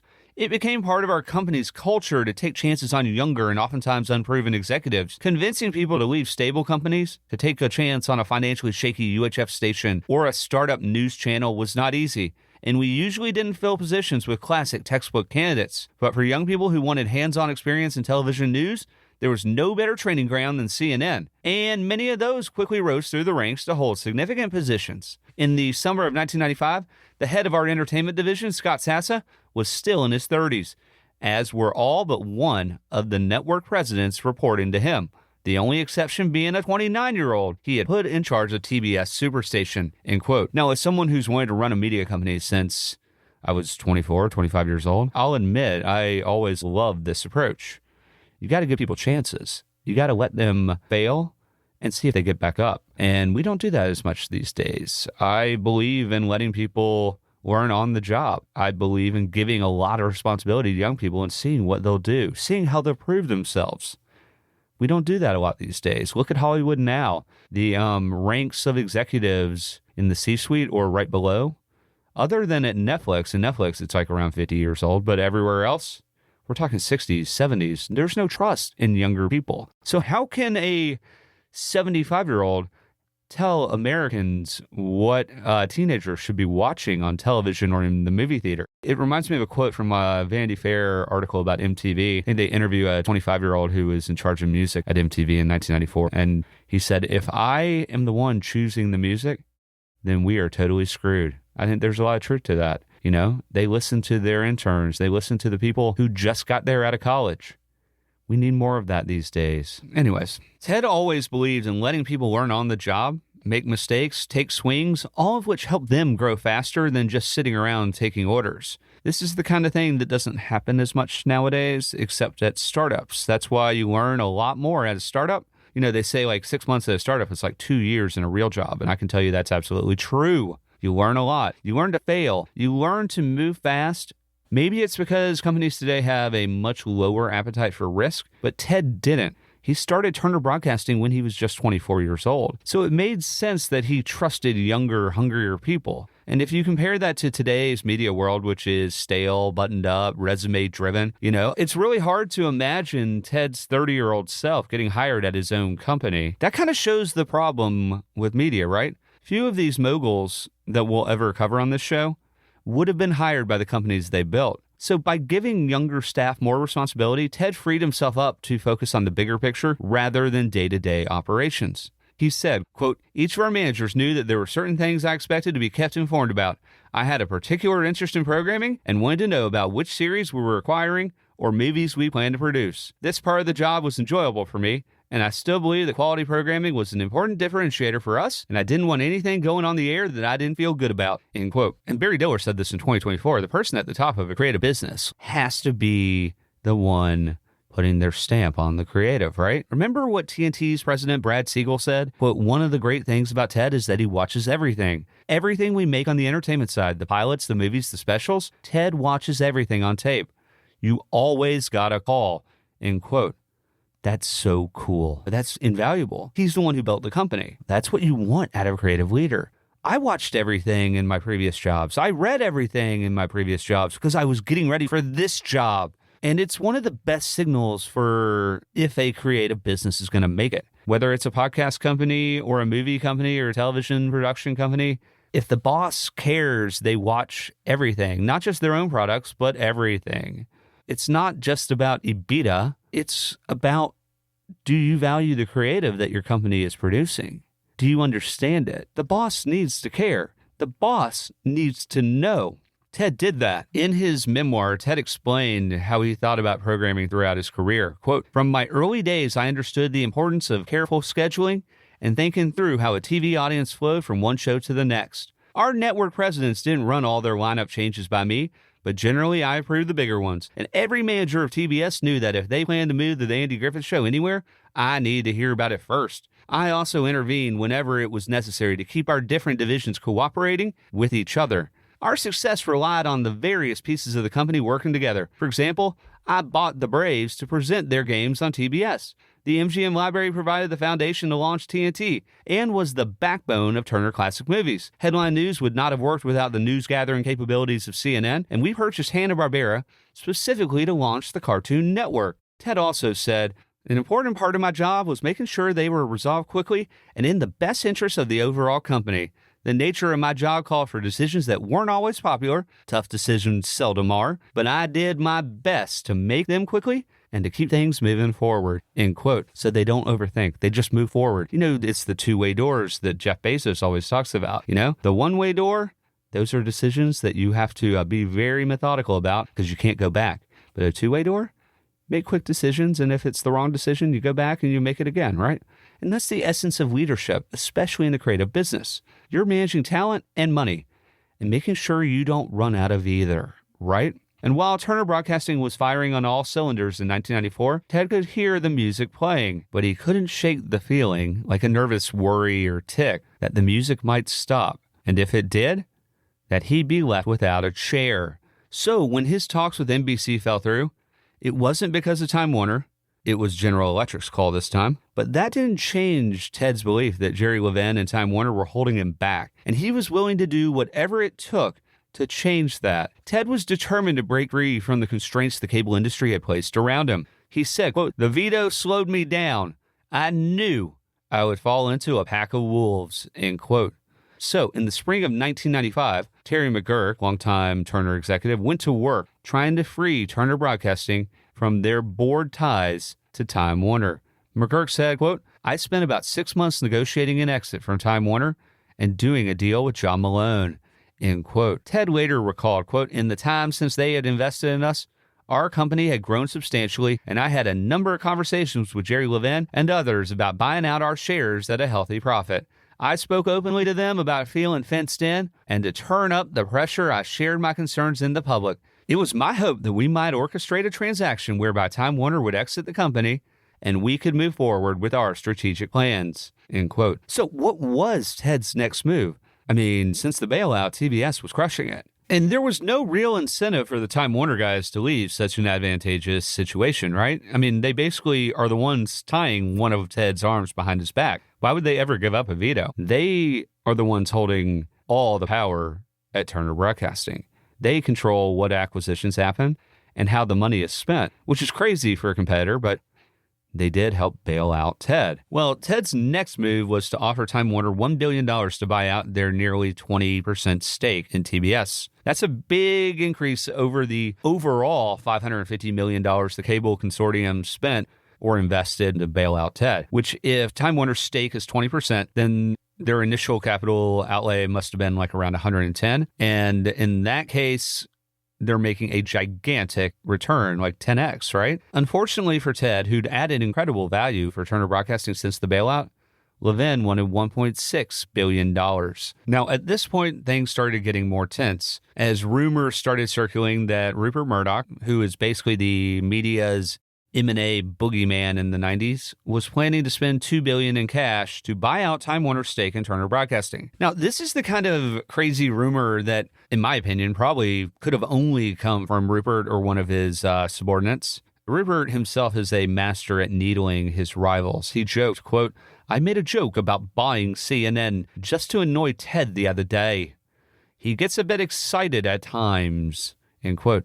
CNN president Tom Johnson added, quote, "Ted's greatest fear was that Rupert somehow and maybe John Malone would wind up owning CNN," end quote. Now, this whole ordeal with Time Warner, from Ted's outrageous unfiltered speech at the press club to Jerry Levin's insistence on holding on to Time Warner's 20% stake in TBS despite all of their debt, was probably the last straw for Ted's dream of owning a broadcast network. And even though business was booming in 1995, Ted saw plenty to be concerned about. He said, quote, "We've done everything I could think of to acquire a broadcast network, but Time Warner continued to block us. I felt like the Republicans in Spain during the Spanish Civil War. I could handle the 4 columns approaching Madrid from every direction, but my real problem was the 5th column, the enemy behind our lines. I knew that we couldn't win the media game if we didn't grow, and while a network might be off the table, we still had other strategic holes to fill. We didn't own a large production facility, and while I had not been interested in owning cable systems in the past, as new channels launched and the broadcasters were handed new opportunities by the must-carry rules,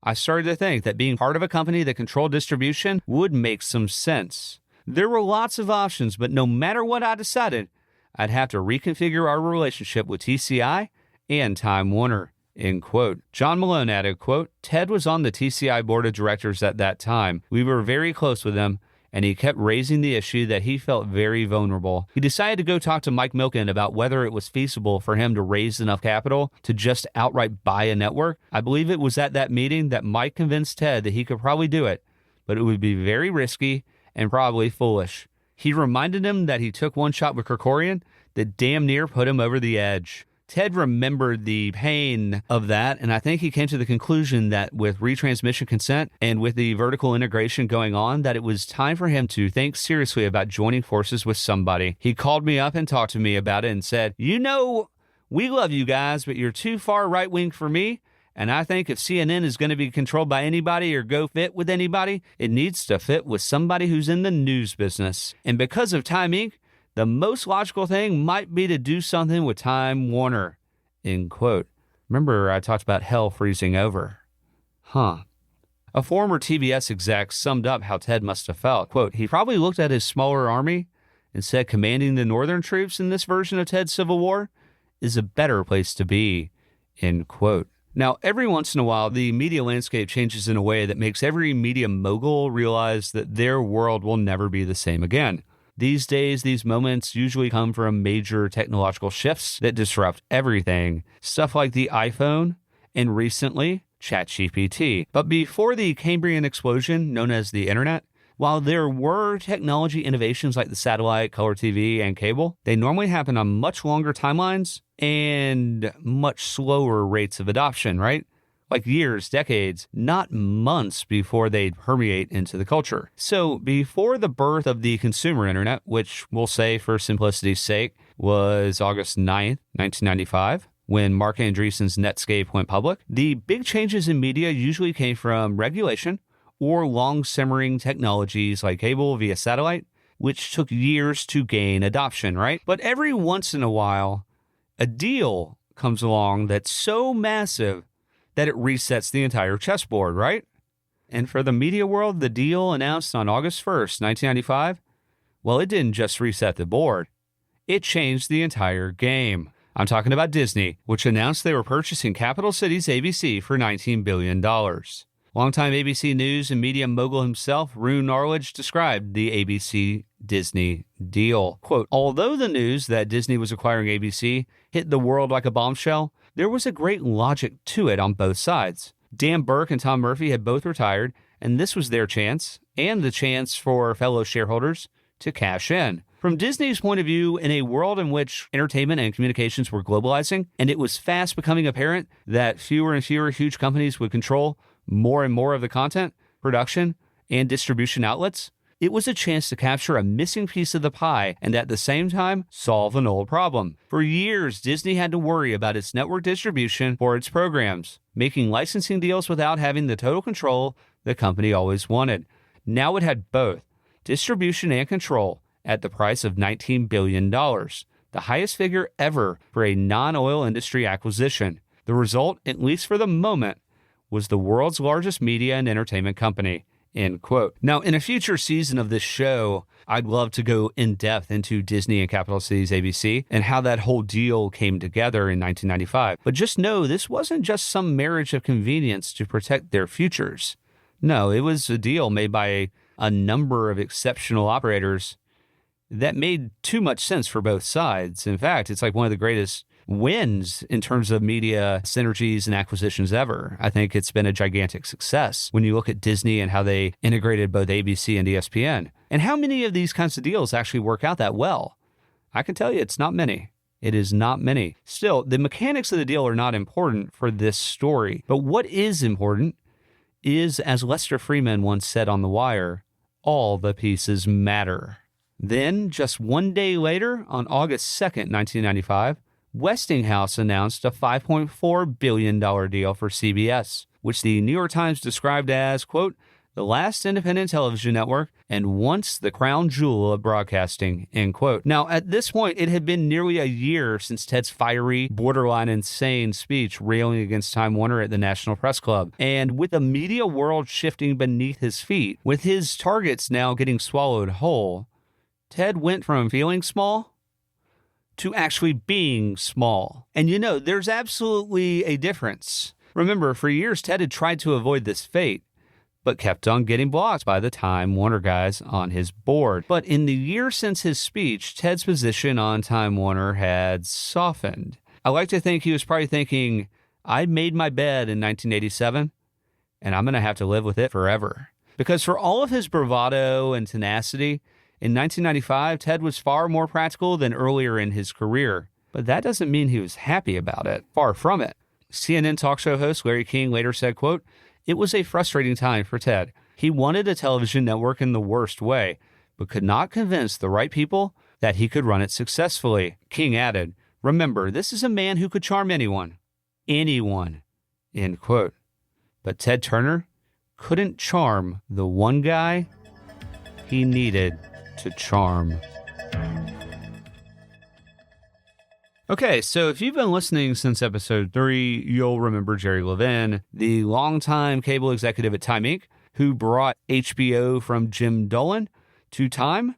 And he had a unique vision that set him apart from his more traditional colleagues. Through smarts, persistence, and a bold belief in technology, Levin took a massive swing in 1975 when he was somehow, and I don't know how this is possible, somehow able to convince the conservative board at Time Inc. to back his vision for taking HBO nationwide via satellite. I still can't believe he was able to do it, to tell you the truth. In late October of that year, HBO made history broadcasting live sports, including the Thrilla in Manila between Joe Frazier and Muhammad Ali from halfway around the world. A year later, Ted's Superstation would join the satellite revolution, and with that, cable star really began to rise. But while Ted was the owner, operator, and king of Turner Broadcasting, Jerry Levin was just an executive in the kingdom of Time Inc., a company founded in 1923 by Henry Luce that became one of the great media institutions of the 20th century. And while Time's HBO and video units started to significantly outperform the magazines, they still weren't seen as the future inside of that company. Just a lucky thing to have, even though HBO was bringing in most of the profits by the mid-'80s. But Levin wasn't like most of his colleagues. He was more of a dreamer and doer, a philosopher, and a Jewish man in a waspy kingdom. Now, we'll get more in-depth into Levin's career another time, likely when we discuss Steve Ross. But what matters here is that I have to describe the kind of person Jerry Levin was. He passed away last year, so you see, Jerry Levin was a visionary. Not a visionary like Ted Turner or even Steve Jobs, but a different kind of visionary. He was a company man, career executive visionary, who honestly never got the credit he deserved. Unlike most media executives who came from the Ivy Leagues at the time, Levin went to Haverford College, where he studied philosophy, which helped shape the world he saw. I believe Camus's The Stranger was his favorite book. He valued introspection and analysis more than self-promotion, and yet he was extremely self-confident. He liked making decisions like Ted Turner on his own, but for a company like Time Warner, Time Inc., or AOL Time Warner, that's not a good thing necessarily. Still, Jerry Levin was a company man in every sense of the word. He'd spent nearly his entire career at Time Inc. and Time Warner, even staying on after being passed over for a senior executive role in the early 80s. But he kept pushing forward. Somehow he kept on surviving. When he'd get passed over, he'd just make himself indispensable. He was a yes man, and yet always kind of seen as this boy genius, this visionary. He got HBO on the satellite. But that was also 16 or 17 years before all this goes through. He's kind of the kind of guy that you want inside one of these companies until you don't. And when Time Inc. and Warner Communications began their negotiations to merge, Levin was considered the deal's principal architect, or at least one of the three of them, getting it across the finish line after Paramount's hostile bid turned an all-stock deal that was beneficial for both parties into one loaded with debt, and took a peanut butter and jelly kind of deal and made it an oil and water kind of mix. While some felt he leaned too far towards Warner's during the negotiations between Time and Warner's, once the deal was done, Warner's Steve Ross became the co-CEO, and Levin's star kept rising inside the newly merged company. In James Andrew Miller's Tinderbox, which is an excellent oral history of HBO from 2022, and in Connie Brock's Master of the Game, her incredible biography of Steve Ross, Levin comes across as one of the more unusual media executives ever. The philosopher, company man aspects, but also someone willing, more than willing actually, to make big, bold, transformative bets that could shape both the futures of the company while cementing his legacy in media history. Now, outside of HBO's satellite bet, a massive gamble for a publishing company at the time, that ultimately paid off better than they ever imagined. Most of Levin's technology bets after that were very expensive flops. Many were ahead of their time, and many of them just did not pan out. But when it mattered, Levin always found a way to pull off some kind of transformative deal to make up for a technological error. And for Time Inc., for Time Warner, and for himself, it always seemed to work out. The New Yorker's Ken Auletta once described breakfast with Levin, who told him, quote, "I would get bored if we didn't have constant change. It's built into my psyche. If you lack confidence in yourself, you're going to have a tough time with change. I'm not saying that I don't have an ego, but I'm a pretty strange person. I really don't care that much about what people think of me. That's why I always thought I'd be a professor. I'm much more interested in analyzing things. As a kid, I always challenged questions. You kind of challenge everything. The personality types that can handle that have to be very comfortable in their skin. I'm quite a risk taker. I'm willing to put everything at risk," end quote. He's saying, I'm willing to put everything at risk. Well, everything is legacy. It's not his money. I think that's a key difference. Auletta said Levin saw the criticism he and Time Warner faced over the years as proof of, quote, "a willingness to put everything on the line. If you are ego-driven, you are less likely to change abruptly," end quote. I guess that's true.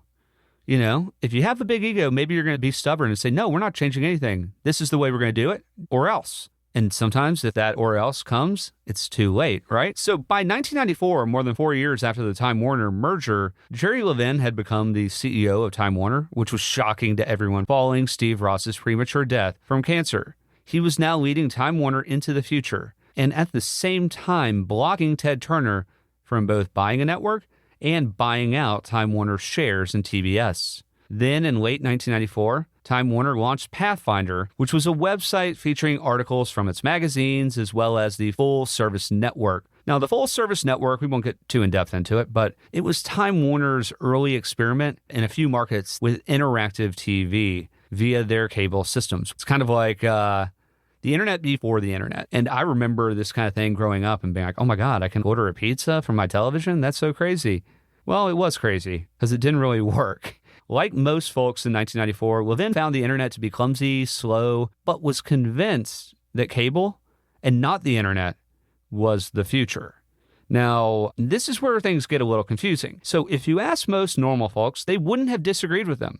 The internet was what Al Gore called the information superhighway in 1994. And it was slow. It was on dial-up. AOL is not even a thing right now. I mean, AOL exists, yes, but AOL doesn't really hit its growth points until like 96, 97 when they start sending out the CDs and stop metering coverage. Yes, everyone did know the internet was coming, but Levin argued that cable was going to be necessary for the internet's growth. And over the long term, yes, he was 100% correct, but not for the reasons he thought.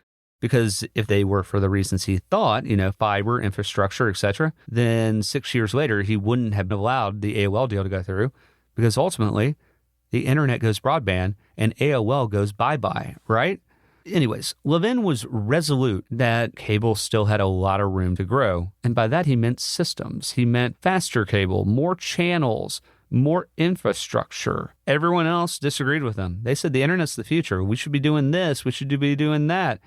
Richard Dick Parsons, the new president of Time Warner, a lawyer who had just joined the company, begged Levin to give up on his cable expansion dream, more systems, more infrastructure. But Levin dug in, telling Parsons, quote, "I don't suffer fools wisely." Then added, "Dick, we're going ahead because they're wrong. If I get pushed out, that's okay. I know I'm right on this."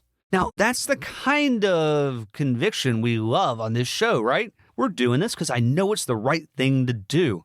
Bold, strong conviction. But here's the thing. Levin rarely got credit for being bold or taking risks that went against the consensus. Not in the same way that Ted Turner did or John Malone did. In fact, in the press, it was actually the opposite. He got skewered.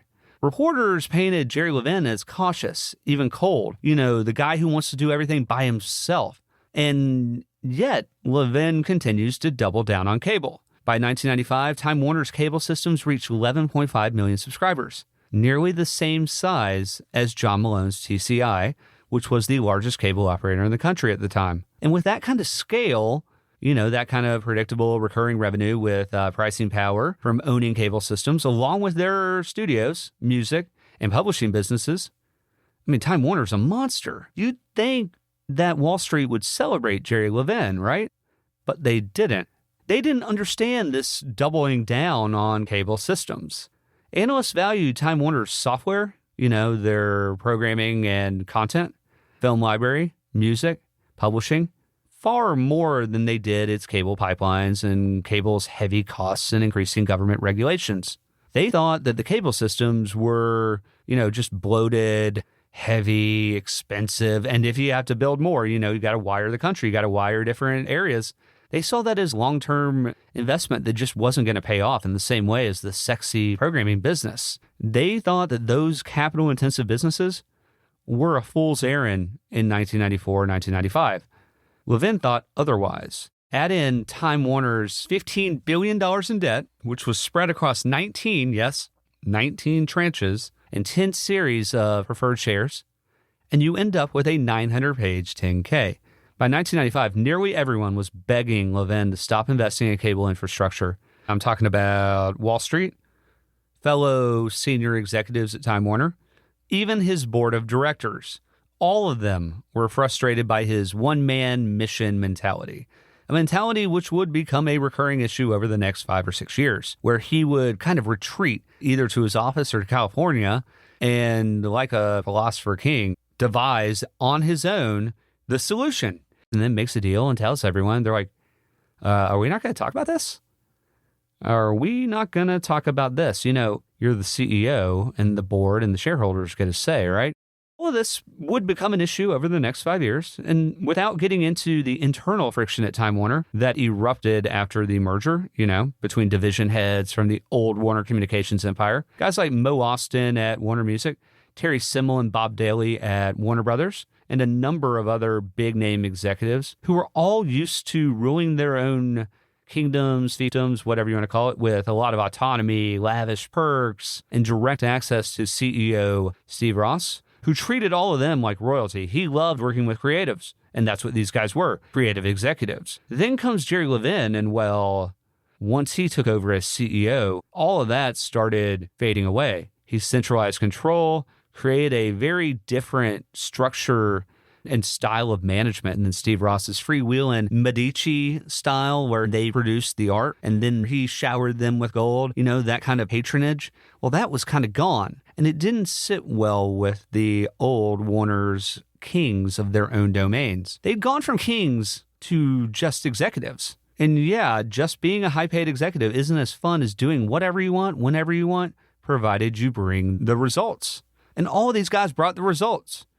And so in February of 1995, as Levin faced very frustrated Time Warner shareholders, he finally laid out his plan to lift Time Warner's stagnant stock price while tackling the company's massive debt. First on his plan was he was going to sell off some assets, including Time Warner's stake in Turner Broadcasting, which is huge if you're Ted Turner, right? He also planned to restructure Time Warner Entertainment, TWE, which was a partnership that held Warner Brothers, HBO, and Time Warner's cable systems. Now, TWE was created in 1992 basically as a vehicle to raise capital after the merger because they have so much debt, with equity sold to Toshiba, Ichitu, and later US West.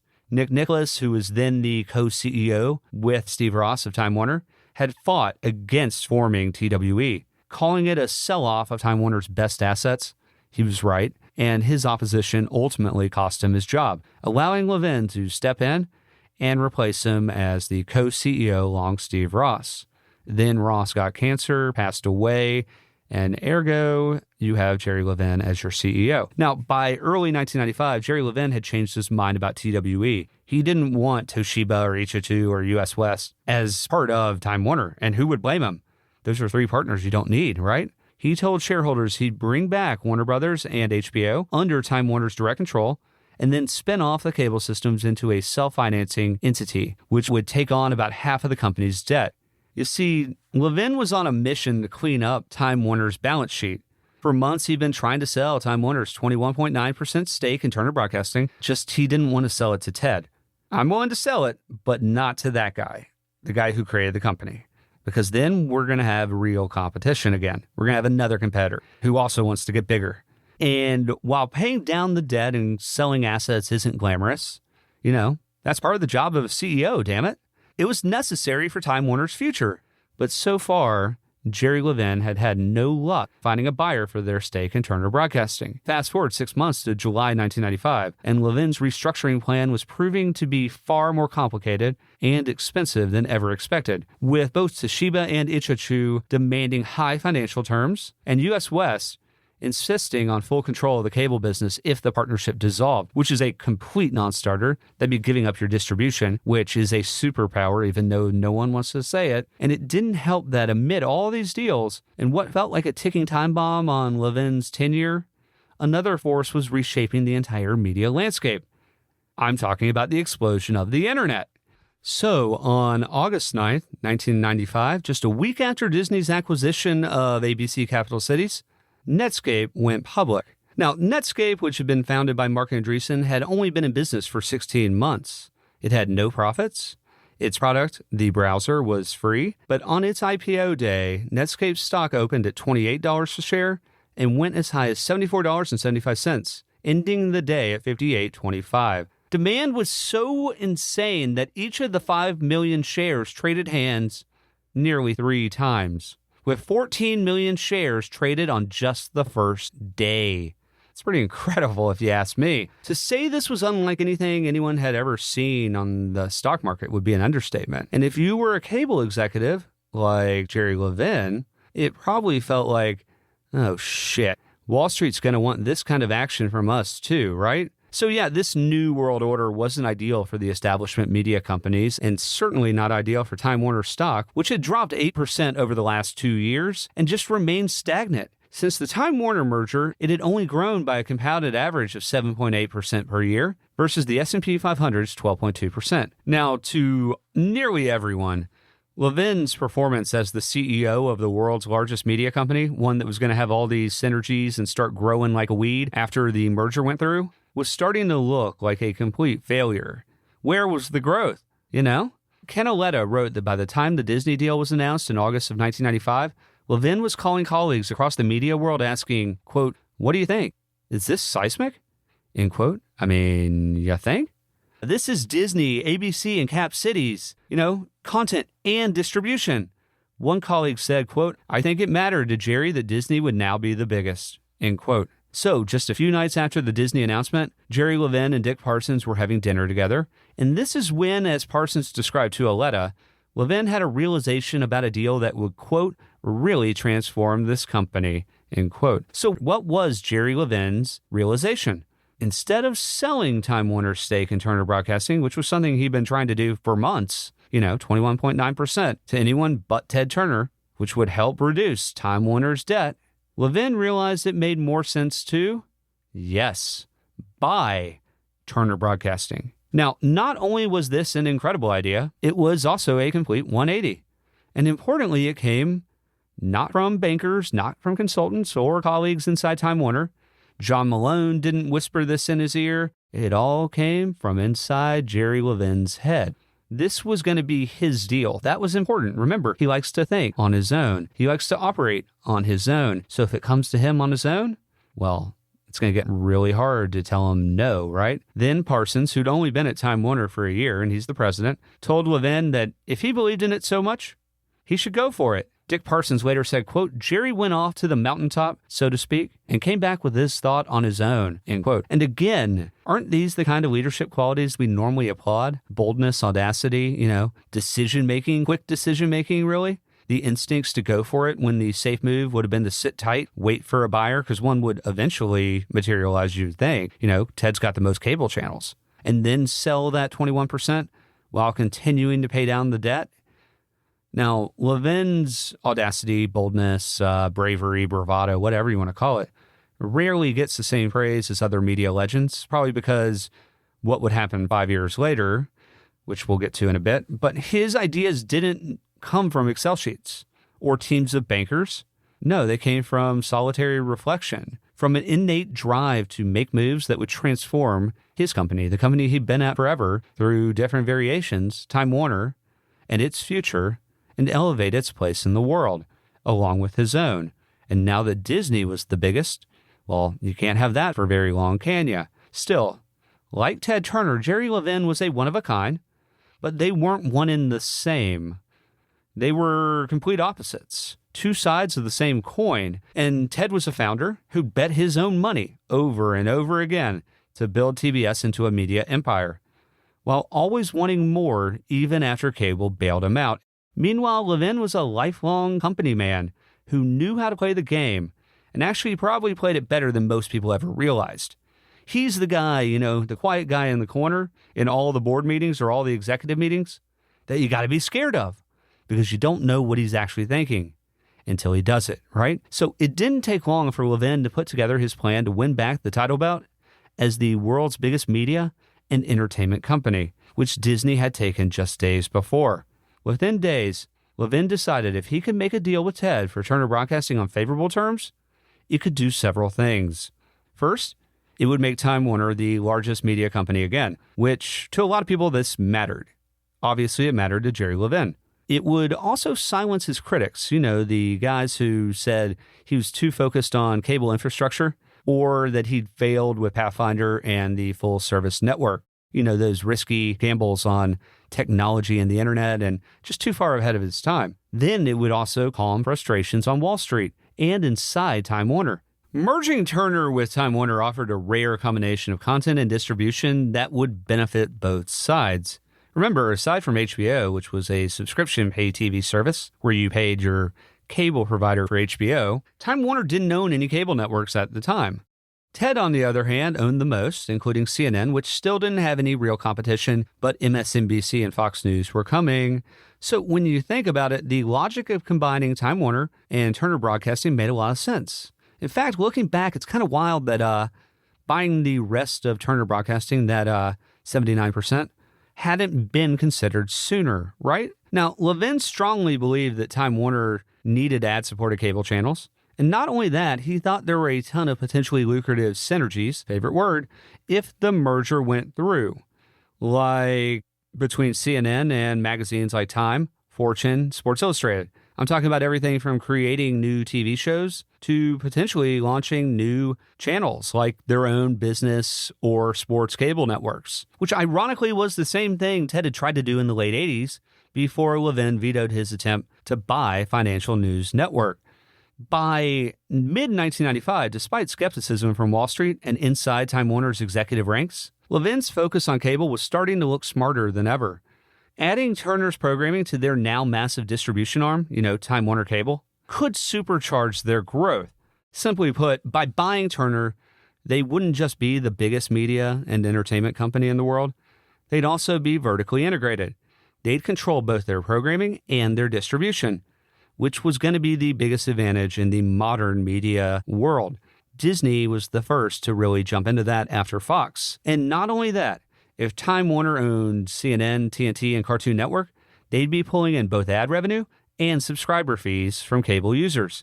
It's that dual revenue system, right? And they could take a page out of John Malone's playbook and could use their cable systems to favor their own channels and even pressure competitors to lower their carriage fees. But just because it made a lot of sense didn't mean it has to happen, right? I can think of tons of deals that might make sense in theory, but we don't do theory on this show because this deal needed to make financial sense, both to Ted Turner and to Time Warner. And if Time Warner's just going to, they've already got a ton of debt, what if they add more?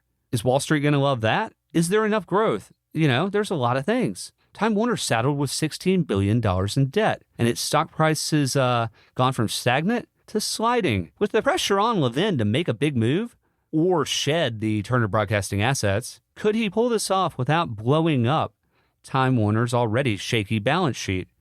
It's like a game of Jenga, and Jerry Levin wants to pull the bottom row out all at once without the whole thing collapsing. Could Time Warner, with all that debt spread across all those tranches, actually afford to add even more? Or would this just be another case of a CEO whose eyes were bigger than his stomach? These are good questions. And even if the finances worked, did it really make sense for a company that had just slammed two very different cultures together just 5 years before and with very mixed results and plenty of bruised egos? Did they want to do it again and add the Atlanta component, Ted's never had a boss. Now, those were all really good questions.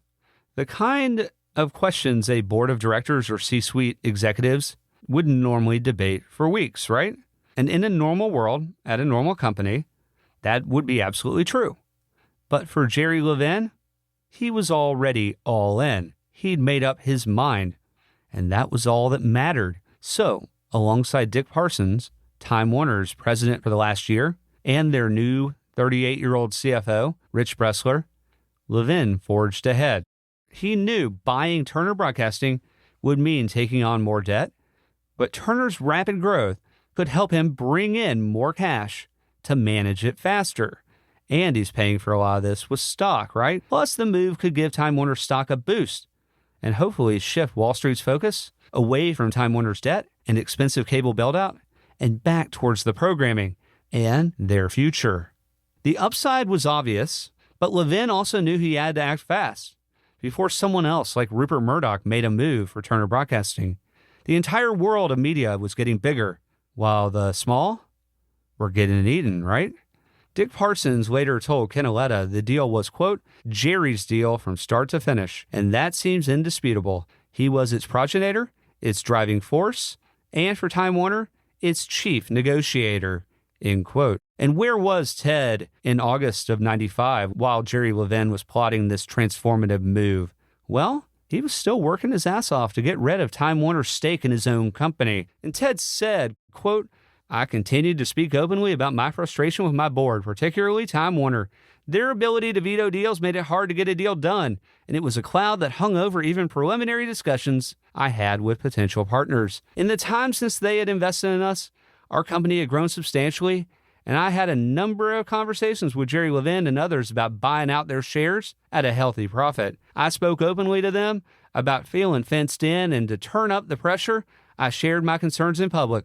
It was my hope that we could orchestrate a transaction whereby Time Warner would exit the company and we could move forward with our strategic plans. At the height of these discussions, while I was with Jane in Montana, Jerry Levin called and said he wanted to fly out and see me. It sounded important, and it was, end quote. When Jerry Levin called and said he wanted to meet with me, I didn't know what to expect. We'd been having so many different discussions over the past several months, it could have been anything. We had guests at the Flying D Ranch, but I told him that if he wanted to see me right away, he was welcome to fly out, end quote.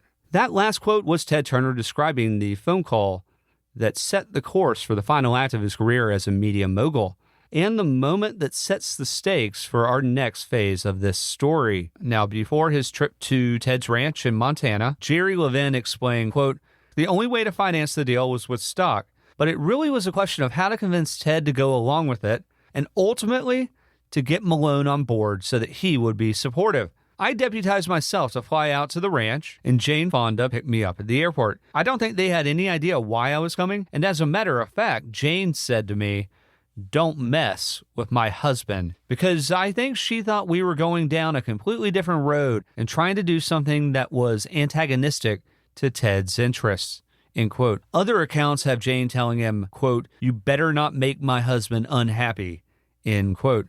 I wouldn't want to make Jane unhappy then or now. Levin replied, quote, no.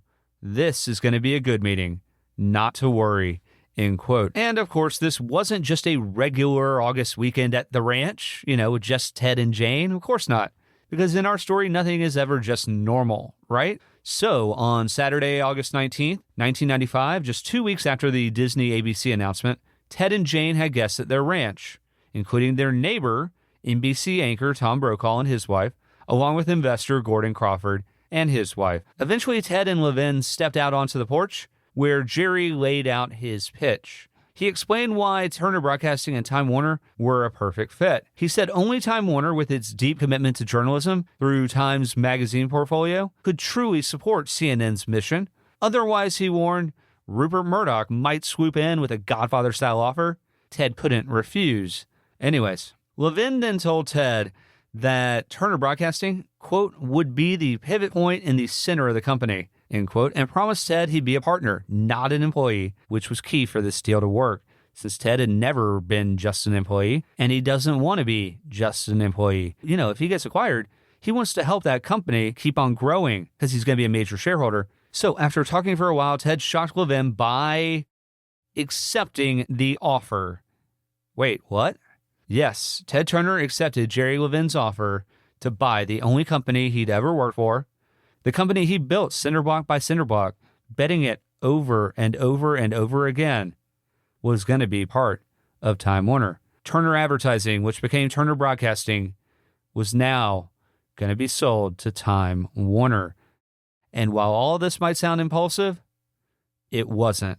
Terry McGurk recalled, quote, when Ted got the call that Jerry wanted to visit, his total expectation, and mine, was that Jerry had only one idea, to acquire the company.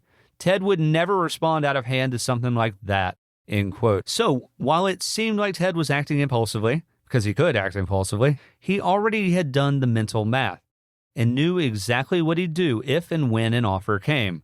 Minutes later, when Ted and Levin walked back into the house, Ted saw Tom Brokaw, who'd just arrived, and shouted, quote, hey, buddy, we just made a deal. We're going to merge, end quote. Now, you probably have your hand on your face, like facepalm like I do right now. You can't do that, Ted. Brokaw remembered that Levin's jaw dropped as Ted Turner immediately revealed their secret, saying, quote, I think Ted had forgotten that he'd invited us over that weekend. And when I arrived with my daughter and my wife, Ted and Jerry Levin just came around the corner, and Ted said to me, hey, we just made a deal. Maybe we'll buy CBS, or maybe we'll buy NBC, and you'll come work for us. Jerry was stunned, and I walked over and said, congratulations, Jerry. If you'll excuse me, I do have to make one phone call, end quote. And I'm sure Jerry's like, who you calling? Please don't be calling the news department at NBC. We need to keep this confidential, right? Jerry Levin described the moment, quote, here I am trying to have a confidential conversation with all these people around. So I took Ted aside and showed him my list of 5 reasons why this made so much sense. And after agreeing with my points, he said, wait a second, I have to talk to Jane. And he came back and said, okay, end quote. When details about the deal later came out, Levin told the Washington Post, quote, by the time dessert was served that night, Turner agreed to the outlines of the merger, end quote. So what was Time Warner's offer? $7.5 billion in newly issued stock, the 82% of Turner Broadcasting that they didn't already own. Remember, just 8 years earlier, when the cable cowboys bailed out Turner Broadcasting for $550 million, TBS was worth $1.5 billion. In that short time span from 1987 to 1995, Ted and his team had created a staggering amount of value. But before they could call it a game and celebrate, Jerry Levin and Ted Turner had one more thing they needed to take care of. They needed to sell John Malone on the deal, because sometimes you gotta kiss the Cowboys' ring, right? So to close it, they needed Malone's blessing, since he was one of Turner's biggest shareholders. So Jerry, Ted, and Dick Parsons flew from Bozeman to Denver to meet the Cable King. Malone broke down the merger. Quote, in all honesty, I thought this was a pretty darn good marriage. Given Ted's creativity and Time Warner's resources, I believe they were going to be able to do a lot of great things. I was unhappy that we ended up not being a marriage partner, but I also thought this was probably a smart business decision for Ted, end quote.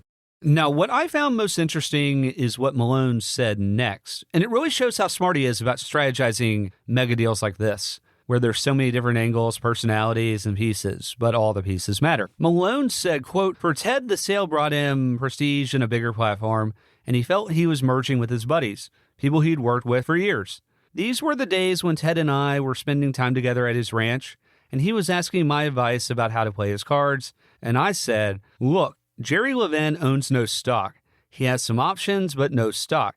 On the other hand, Ted, you, me, and Gordy Crawford will be the 3 largest shareholders of the company, and collectively will be somewhere like 40% of the company. As a practical matter, Ted, you're taking over Time Warner if you play your cards right. I think Jerry's a good guy, and I think you'd look hard to find a guy who will work as hard as he will. I see this as him working for you, not you working for him. But you've got to really work the board.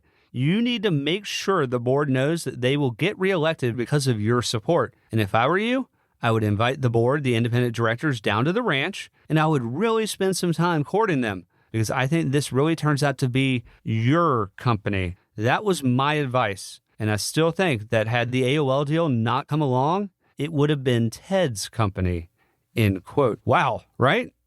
The king stayed the king for a reason.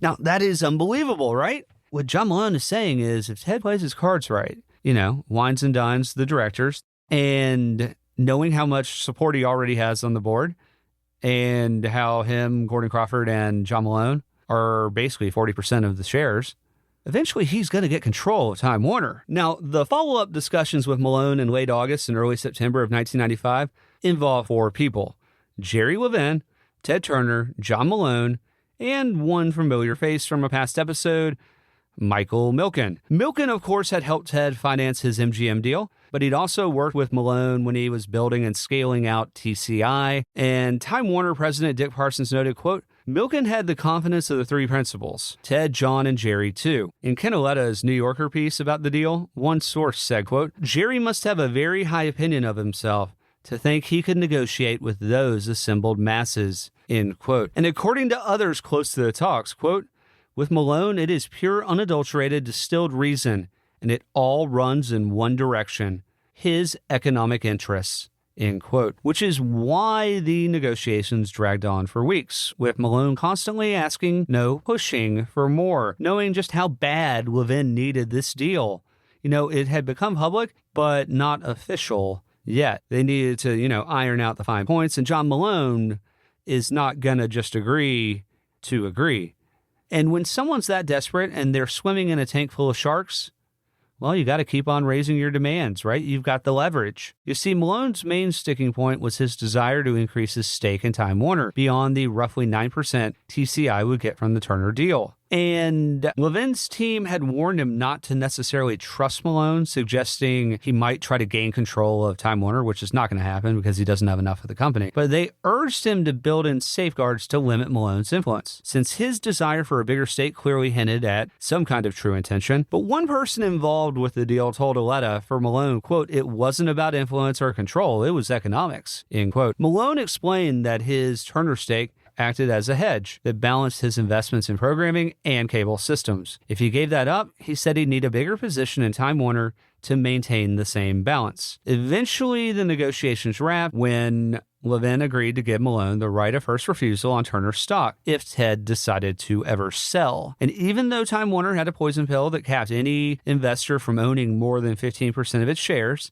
Malone was able to negotiate special terms, allowing him the right to buy up to 18.5% of Time Warner stock. See, I told you he's really good at this kind of stuff. He's done thousands of deals. But this 18.5% stake option basically created a new problem, a regulatory problem, because together, Malone's TCI, the largest cable operator in the country, and Time Warner, the second largest in the country, would control between 40 and 50% of all U.S. cable subscribers. And of course, the FCC's cap for that kind of thing was 30%, which meant if TCI owned more than a 5% voting stake in Time Warner, the FCC would treat them as a single company. So how'd they get around this kind of problem?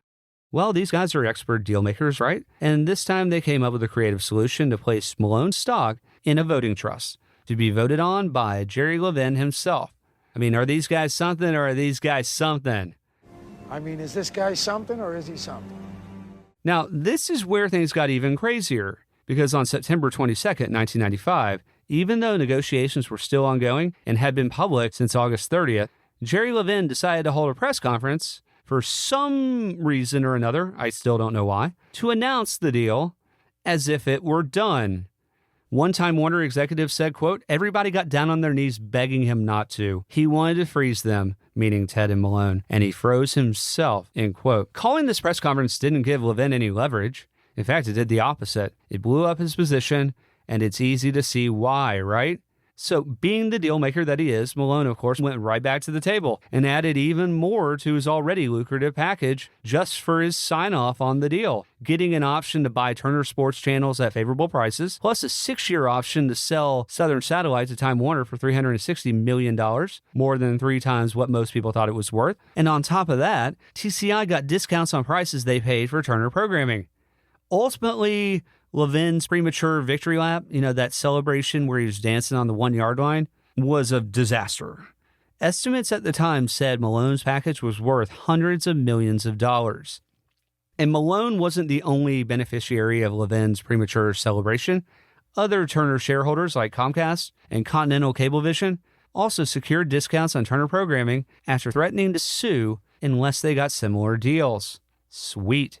As for Ted, well, in addition to the roughly $2 billion he got for his stock, he also secured a 5-year compensation deal for his new role as vice chairman of Time Warner, with a salary and bonus on par with Levin's, plus stock options worth about $100 million at the time. His Turner Broadcasting shares were then converted into Time Warner stock, making him the company's largest individual shareholder, with around 10% of its voting stock. Ted also got 2 seats on Time Warner's board. One of them was, of course, for himself. And to tie a bow on all of it, what about Michael Milken, who'd been advising Malone and Ted for about a month?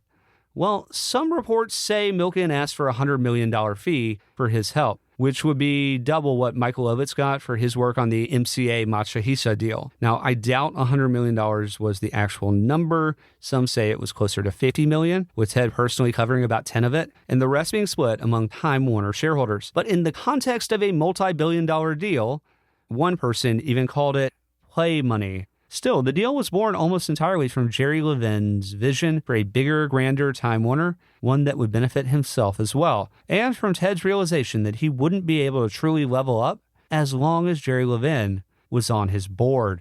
A media executive who'd worked for Levin for years told Aletta, quote, "Time Inc. was always a strategic planning company that desperately wanted to see the future. Generally, it didn't, and Jerry was made to order there. He was never strong on the economics. It was all the vision.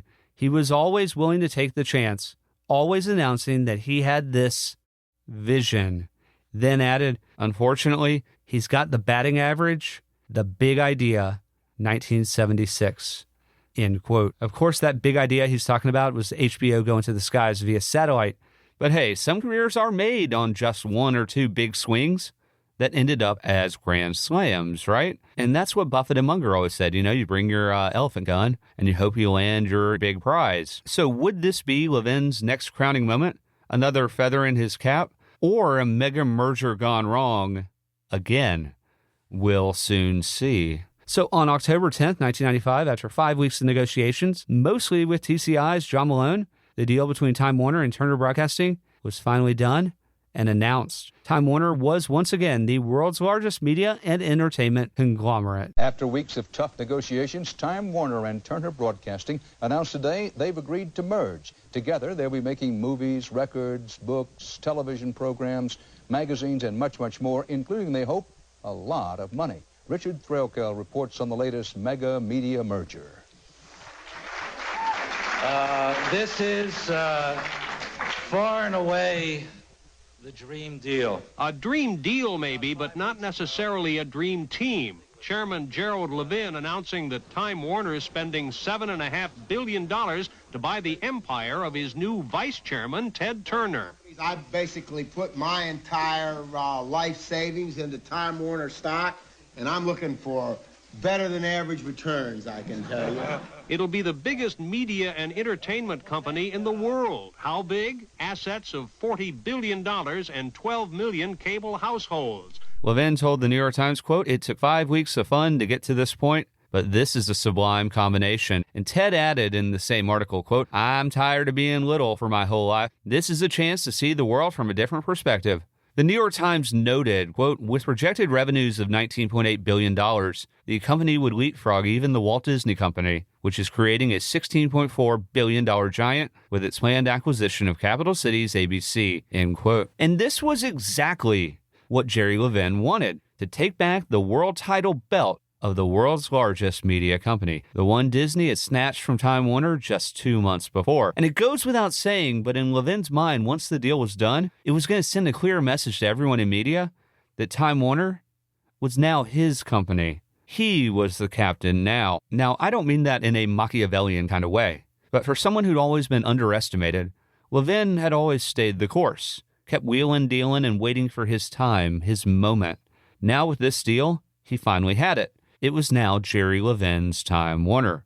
Levin confirmed this vision, saying of the new version of Time Warner, quote, "I finally want to make as clear a break as possible into the future.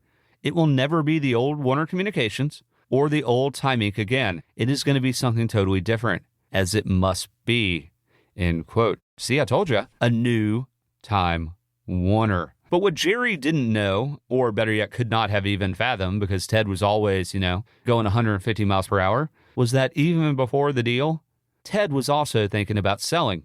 He later admitted, quote, "I knew I was selling the company, and there was another reason I did it too. I was a little bit tired," end quote. Now, was Ted tired from work? From his cable partners? A little bit of both? Probably. But for someone who hated giving up, this is a guy who won America's Cup. His sailboats were called Tenacity and Resilience.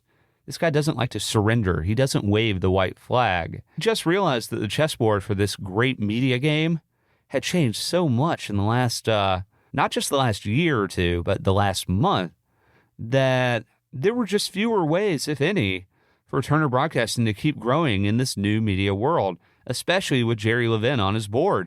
At the press conference announcing the deal, Ted, with his trademark charm, responded to a reporter asking why he did the deal. Quote, "I don't feel like I sold the company. I'm going from like a 23% owner of Turner Broadcasting to a 10% owner of a lot bigger, more powerful, stronger company. I'm tired of being little all the time.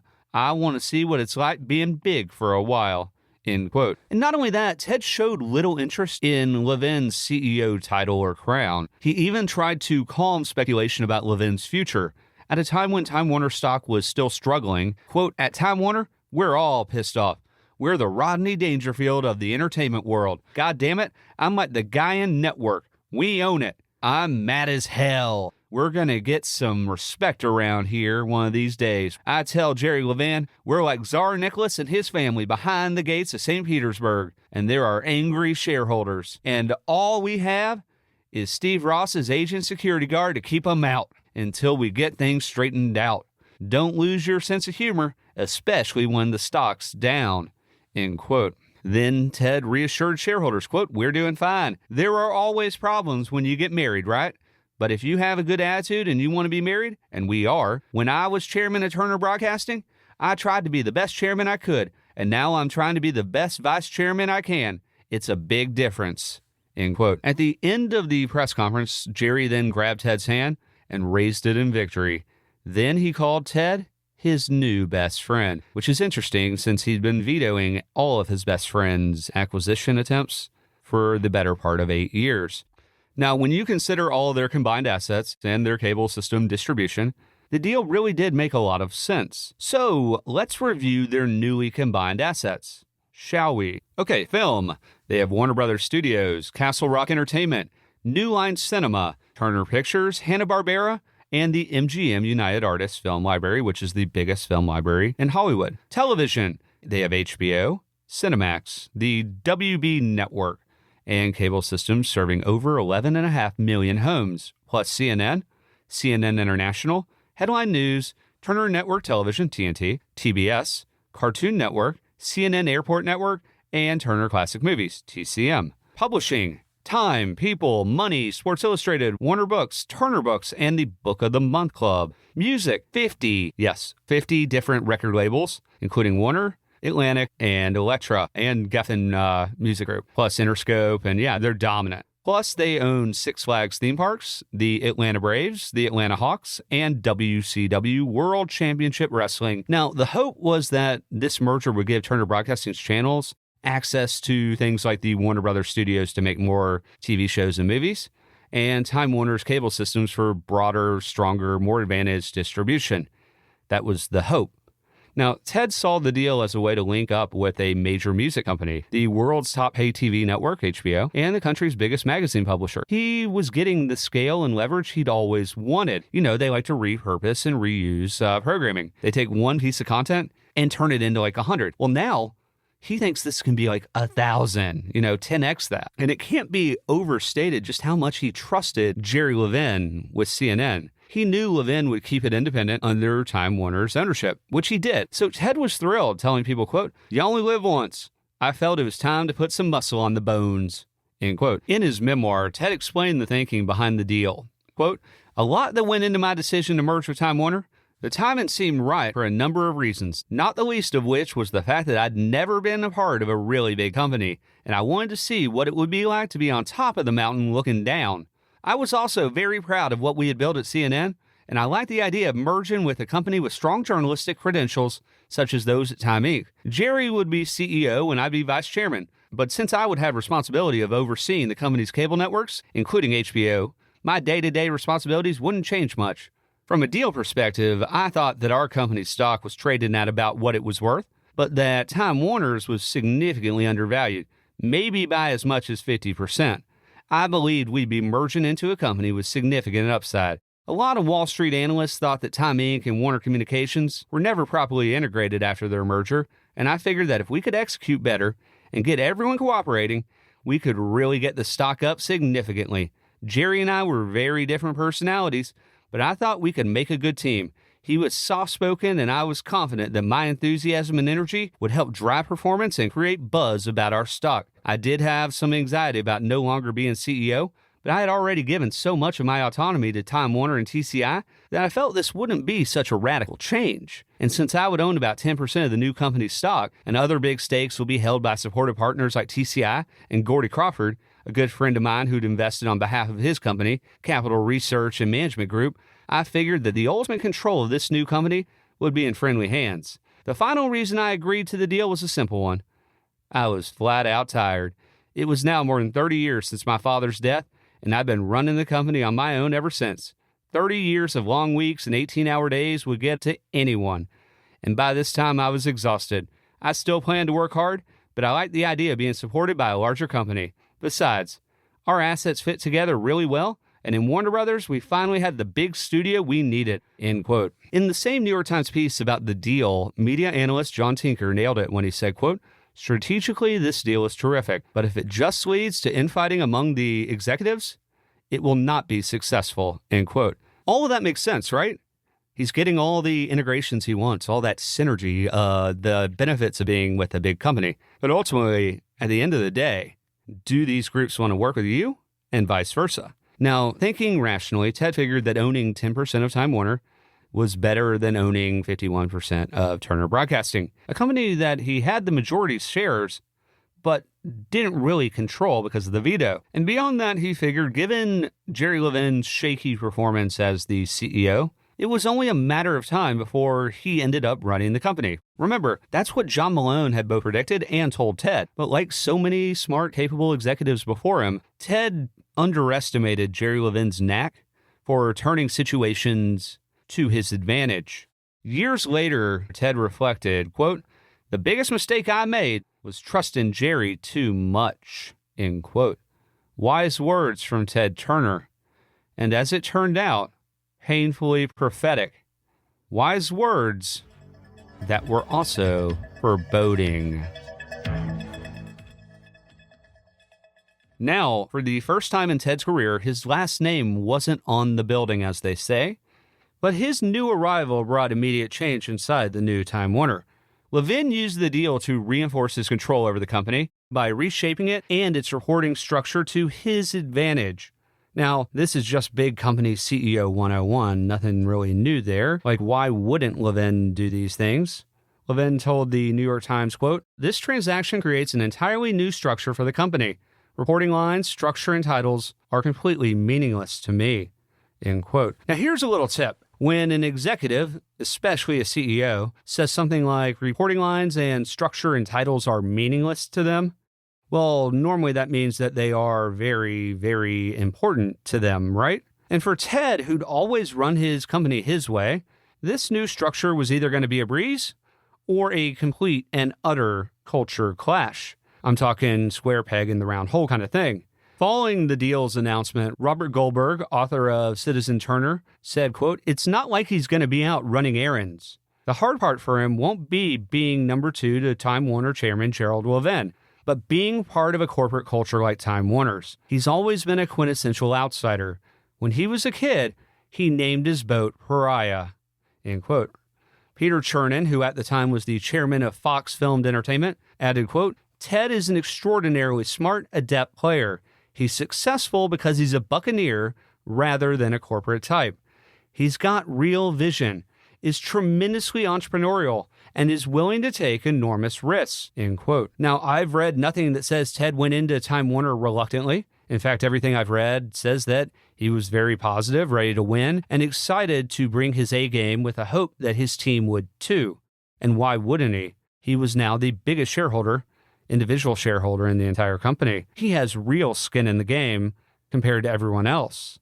Bill Gates, whose Microsoft was in discussions with Ted about CNN, when Ted called to tell him he was doing a deal with Time Warner, said, quote, "I was just heartbroken, and I still wonder if I had just made it a little more concrete to Ted that he would have this other solution, if he would have done a deal with us instead. I think my personality and Ted's would have worked fine together because we're both long-term conceptual thinkers, willing to bring in a broad set of considerations into any decision. He's a wild optimist, and I count myself the same. He's always thinking about how the pieces can come together in a different way. We both love decisions that seem crazy to other people, but then they wake up 5 years later and see why it was obvious when at the time it seemed weird." In the media business, Rupert Murdoch is often thought of as a good long-term thinker, but even Rupert would say that Ted's in a league by himself. Ted's a major wizard in terms of having a whole new way of thinking and doing things, end quote. And that's all coming from Bill Gates in 1995-96.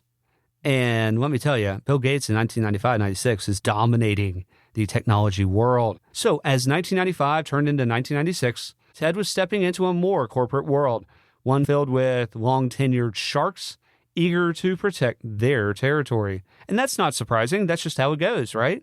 Some of these guys were already disillusioned with Jerry Levin's leadership. Others wanted to keep the status quo, and many still clung to the old Steve Ross era where division heads were spoiled with autonomy, fat bonuses, and lavish gifts. In a 1996 New Yorker article called Jerry's Deal, a longtime Turner associate told Ken Aletta, quote, "Ted loves the story of the underdog that makes it to the top. That's the one he wants to keep playing, and this deal gives him the chance," end quote. And while the deal did give Ted the chance to compete on a bigger playing field, as he said, working for someone else in a company as big as Time Warner, well, that was uncharted territory for Ted and his team. Now, we know John Malone expected Ted, now the largest shareholder in Time Warner, would eventually overtake Levin. But I don't know if John Malone or anyone else truly appreciated just how good Levin was at playing the game. He was this kind of executive who talked like a missionary. He'd tell people, quote, he was driven by the company's higher purpose, end quote, as if he were spreading the gospel in 17th century Japan. He often said he'd step down if he underperformed, and yet after more than 5 years of running the company, he kept pressing forward, expanding cable, buying Turner Broadcasting, and operating with little concern for oversight or his board. He was like a one-man missionary, right? You see, Jerry Levin was different. He had next-level survival instincts, honed over decades at Time Inc. and later Time Warner, which made him one of the most ruthlessly skilled survivors in media. To call him anything less would be an understatement, but here's part of his genius. He didn't present himself as a titan of the industry. He came off like an intellectual, a thinker, even a philosopher. And that image worked, because all who came at the king missed and were gone. Now, to be clear, Ted didn't expect to walk into Time Warner and take Jerry Levin's job. Not at all. I'm just emphasizing that Levin wasn't a pushover. Far from it. Even if most people didn't realize that until it was too late. You see, Levin was a master of these mergers, and he'd merged the company twice, Time Warner, and then Time Warner, Turner Broadcasting. And each time, no matter who owned what percentage of the companies, he came out ahead. Whenever Time Warner's stock dipped, he'd find a new company to merge with, and the stock would rise, and he'd somehow keep his job. Remember, this was 100% Jerry's deal. And for a media mogul with less financial skin in the game than most, Levin still deeply cared about Time Warner, both then and in the future. But like any mogul, he wanted credit for its success too, which is human nature, right? I mean, this show isn't called Media Employees. It's Media Moguls. Egos and power come with the territory. But that doesn't mean Levin bought Turner Broadcasting just to sit Ted on the bench. That would be dumb. No, they were going to have to work together to pull Time Warner out of this slump and prove that the deal made sense, all while building real value for both shareholders and customers. And for Ted, the stakes were huge. As Time Warner's largest shareholder, no one had more reasons to make this work. Now, that doesn't mean that Ted was the president of the Jerry Levin fan club. He wasn't. He just knew this was a marriage of convenience, but it was also one he had to make. He wasn't about to stay small while the world around him got bigger. And at 57, Ted still had the energy, passion, and drive to make a real impact. In many ways, he felt like he was just getting started, and he felt confident he found a partner in Levin, which he could control. Now, I don't know why he still felt that way after Levin had this veto power over him for the better part of 7 years. Ted told a reporter, quote, "I'm used to being in charge. I've been in charge for 33 years. Jerry's only been in charge for 3 or 4, end quote. So what did Jerry Levin's new org structure at Time Warner look like? Well, it was much simpler, which of course meant he had consolidated a lot of power. In November of 1995, Levin announced a new, more collaborative structure between Time Warner's divisions, which sounds like a CEO statement from a press release, right? But this wasn't how Time Warner had ever been run, so it came with a lot of skepticism and hesitation.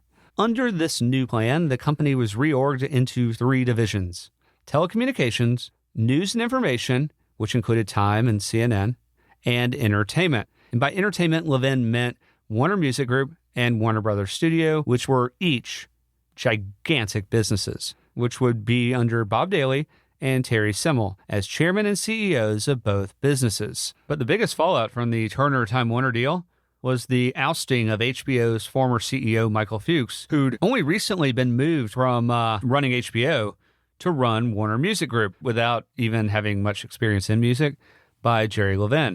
Remember, Fuchs had been on Turner's board for years and was part of the cable industry bailout. Fuchs's firing further consolidated Levin's power. At one point, a lot of people, if not all of Wall Street, expected Fuchs to be next in line for CEO if Levin were to ever be fired by Time Warner's board.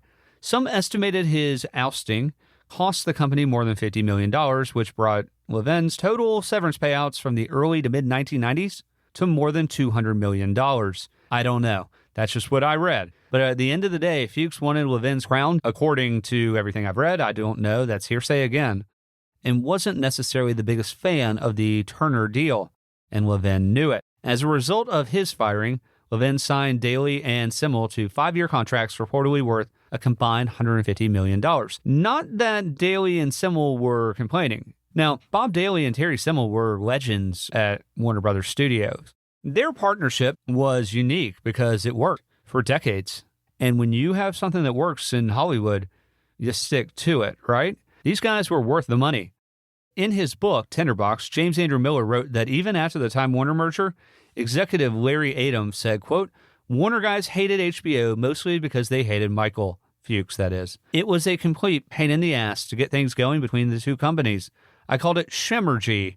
1 division plus 1 division equals 0, end quote," which is pretty funny because when people don't get along, they don't work together. And even if you have, Warner Brothers Studios and HBO, and you can scale HBO a little better or reduce the cost of making shows, well, the people who are making those shows, they need to like each other. They need to work together. Or the CEO needs to step in and say, hey, you guys need to work together, right? Now, Jerry Levin told the Times that Fuchs's firing, quote, was not about Michael, end quote, but about Time Warner's corporate restructuring.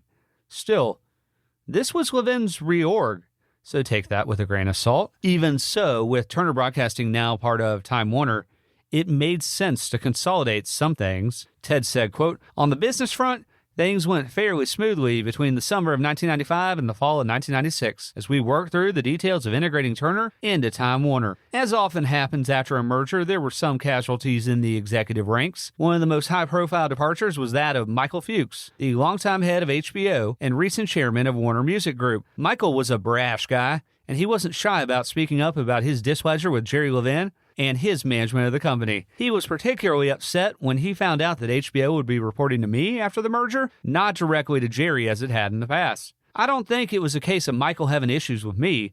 I'd gotten to know him when he joined the Turner board, and we got along fine, but he cared a lot about reporting relationships and his place on the company organization chart.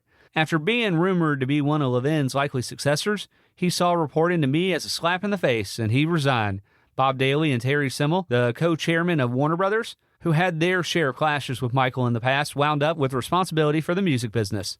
As for HBO, we were fortunate that they had a talented number 2 guy named Jeff Bewkes, who was ready to take Michael's place, end quote. It couldn't have been easy for Levin to own this reorg, considering how many of the Warner executives were still fiercely loyal to the memory of their fearless leader, Steve Ross, who'd only passed away a few years before. He's basically competing with a ghost. And imagine all those comparisons. They had to have been happening all the time because Steve Ross was remembered as both a media god and a boss who showered all of his friends and executives with praise, freedom, and money. It's hard to compete with that kind of legend, especially when they're no longer here, right? One well-known investor told Connie Bruck, quote, "Steve was a brilliant schemer. But with Steve, at least he knew what he was doing," end quote. But if you thought Jerry Levin was going to just wilt under the pressure or shy away from the company he devoted most of his life towards, you'd be greatly mistaken. As the New Yorker's Connie Bruck described, he was a consummate survivor, someone everyone underestimated. Now, Ted's place at Time Warner was this: vice chairman. He was in charge of CNN, TNT, TBS, Cartoon Network, all of his Turner Broadcasting channels, along with HBO, Court TV, and the company's interactive division, which was not really working out so well. But that wasn't all. Levin knew he needed a way to tame Ted, so to speak, keep him from doing something that might embarrass or harm Time Warner, which is certainly not like founder mode, but more so of cover your ass mode. So in a detailed 200-page prospectus sent both to Time Warner and Turner shareholders, it stated that Ted would need, quote, prior written consent from the entire Time Warner board before he could even propose a merger or another business combination, initiate any transaction that might cause a change of control, call or provoke any meeting of the stockholders, or even discuss such matters privately if it would force Time Warner to make a public disclosure, end quote. I told you it was cover your ass protection. Levin figured those 200 pages of fine print would help rein in the new vice chairman's instincts. Those same instincts that had defined Ted's career of moving fast, making deals, and taking risks. And while Jerry and Ted worked pretty well together at first, Levin stayed firmly in charge. But the thing is, no one on Wall Street or inside Time Warner was saying maybe Time Warner would be better off under Ted Turner. Not yet. So things were going well early on. Okay, so we got to move on, and it's time to talk about one of the fiercest rivalries in media history, Ted Turner versus Rupert Murdoch and the birth of Fox News. This could be its own episode, but it's not. It's part of this one. Let's go.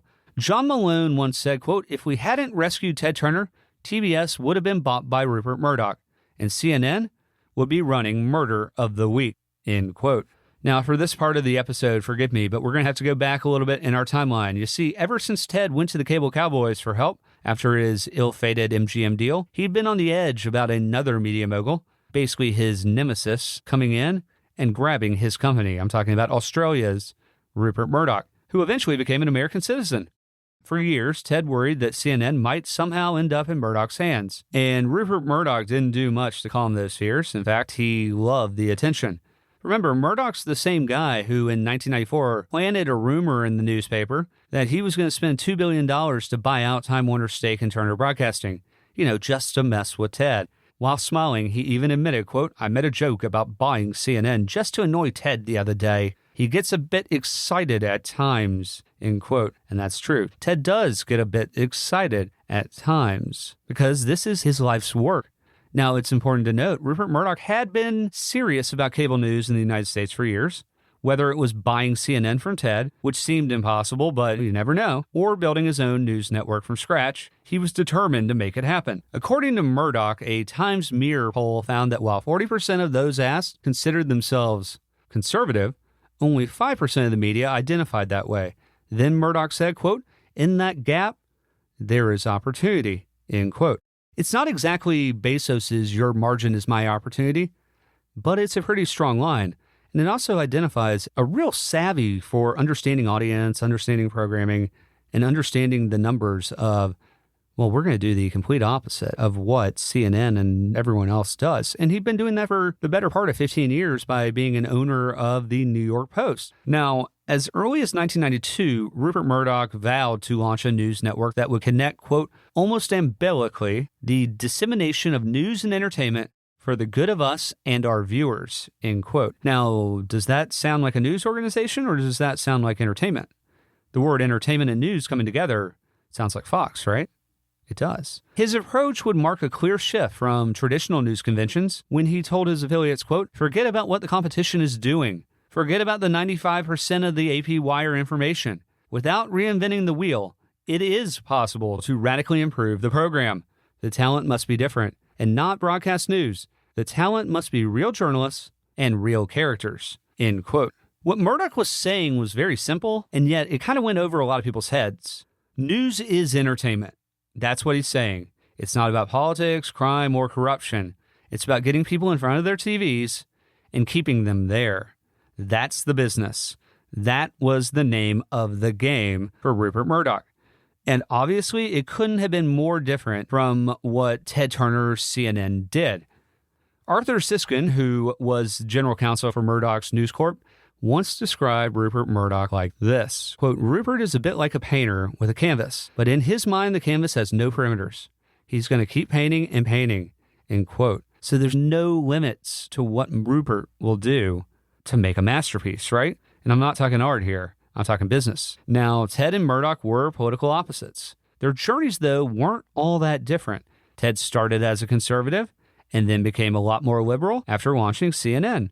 Meanwhile, Murdoch started as a liberal, then moved to the right as his media empire grew. Now, what Murdoch was implying, but didn't say outright, was that by subtly reshaping the news, not enough to be overtly biased, but just enough to promote conservative values and big business ideals, he could wield more and more influence through his news. Now, we would see this accelerate in the 2010s, but let's just imagine 1995 to 2001 Fox News right now. By 1995, Murdoch's empire had grown into a legitimate global force that invested in both content, movies, TV shows, sports, publishing, and distribution. The Fox network, cable, satellite, newspapers, to deliver his content while making others pay a toll. Not dissimilar from John Malone's combined cable holdings in TCI and Liberty Media. Consider Murdoch's holdings at the time. Here we go. Newspapers. He owned or held stakes in 132 newspapers around the world. Magazines. Owned or held interest in 25 magazines, including TV Guide, which was the most circulated weekly in the United States. Books. Owned HarperCollins and Zondervan, a leading religious publisher. Broadcasting. Owns the Fox network, 12 TV stations in the United States, a stake in Australia's 7 network, and Britain's Sky Radio. Satellite TV, Star TV in Asia, huge investment, which later Disney purchased as part of the Fox deal. 40% of B-Sky B in Europe, part ownership of Vox in Germany, and a South American venture with Globo. Cable, owned the FX network in the United States, Canal Fox in Latin America, and a half ownership of Australia's Foxtel. Film and video, 20th Century Fox and Fox Video. And then internet access, he had global access through Delphi. So when John Malone was negotiating ruthlessly with Jerry Levin during those 5 weeks before the Time Warner and Turner deal became official, you didn't think Rupert Murdoch was just going to sit back and let all that happen quietly. Did you? By 1995, both NBC and Fox were developing 24-hour cable news channels. NBC was doing theirs with Microsoft. That would become MSNBC. CNN was globally dominant, especially in the United States, while Ted expected future competition to come from abroad. Global networks like Sky or foreign language spinoffs, maybe the Italian version of a CNN created by the local channel there, or partnerships like ABC working with BBC, because they had those discussions. CNN's infrastructure was still unmatched. They had more satellites than anybody. They had better economics than anyone. No one came close in terms of reach, reputation, and profitability. No one was close. But what Ted didn't see, what no one saw is, in my opinion, it might be the most interesting thing that I saw while working on this season of Media Moguls. You see, Ted always expected more competition to come for CNN. You know, SNC was 1981 and 82, but since then, it really hadn't come. It never really arrived.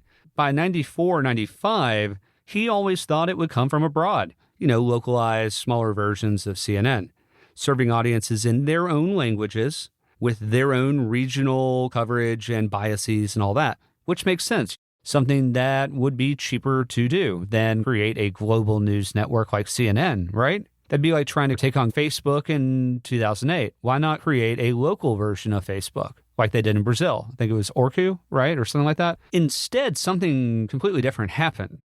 Just as cable TV had succeeded by specializing beyond what network TV could do, two very well-funded cable news networks, one from NBC and Microsoft, so General Electric and Microsoft, two very valuable companies, and then one from Rupert Murdoch and News Corp, decided to create news networks. And they arrived with the desire not to be global or nonpartisan. No, they wanted to target specific, more partisan audiences, such as liberal or conservative, and in doing so, divide CNN's audience in half along political lines. And what's wild is that in all of my research, all 30, 40 books I read, tons of articles, people I talked to, I can't find one mention of this strategy being a potential option before 1994-95. None. No talk of partisan news networks. No plan to beat CNN that way. All the plans were about localized news. The shift just happened. And no one, not even Ted Turner, saw it coming. And I've read everything, trust me. I have not seen anything that Ted Turner or the CNN leadership or any prognosticators at the New York Times or whatever, I've seen none of it, that before 1995, nobody was considering this option. They all thought that the next cable news channel, the competitors, would be just like CNN. They didn't think it would be dividing the audience, but that's what happened. And it was very lucrative, right? Before MSNBC and Fox News were announced, Ted gave Canaletta his point of view on CNN's competition. Quote, "If I were going to worry, I'd worry about the 1/5 of humanity that doesn't have decent drinking water. I'd worry about an area the size of Michigan that becomes desert every year. I don't worry too much about CNN. CNN is doing a pretty good job. And each passing day, we get stronger." End quote. That's pretty fascinating, right? Upon seeing the Time Warner deal come together, a restrained, subdued Rupert Murdoch told Aletta, quote, "The picture is confusing. Strategies are changing day to day." End quote. How was my Rupert Australian meets English meets new American citizen in the 80s accent? Not bad, right? So then Murdoch decided to sue, trying to block Turner's merger with Time Warner, claiming it would crush competition in the U.S. And when that failed, Ted fired back by convincing Time Warner to block the not-yet-launched Fox News from its cable systems in New York City, effectively locking Murdoch out of the country's most important media market and keeping ad buyers from seeing CNN's new rival. So this move really only adds fuel to their growing rivalry. You know, masters of the media universe unite. Was it immature? Maybe. Was it funny? Yes. Gamesmanship? Absolutely. So in May 1996, when Ted Turner and Jerry Levin made a joint appearance at the National Cable Television Association convention, it wasn't their show of unity, you know, them holding hands and saying, "Hey, Time Warner's back. We're doing it right." That didn't make headlines. It was Rupert Murdoch's move to offer cable systems $10 to $11 per subscriber to carry Fox News on their systems. And think about it. Cable providers almost always paid TV programmers for the right to air their channels, right? So CNN gets a fee from Charter or Comcast. And over time, that would go up. It'd be part of a bundle for Time Warner. And it was very good. But here was Rupert Murdoch offering to pay $10 to $11 per subscriber just to get on their cable systems. And when people asked him why, he simply said, quote, "It is business, after all," end quote. Indeed. You see, Murdoch knew exactly what he was doing. He always does. This is the same guy who overbid by hundreds of millions of dollars to win the rights to air NFL games on Fox in 1993. And when most laughed for him overpaying, he shrugged his shoulders, knowing it was the right move. Years later, that deal is still seen as one of the most transformative moves in TV history. Rupert Murdoch was nothing if not bold and brash.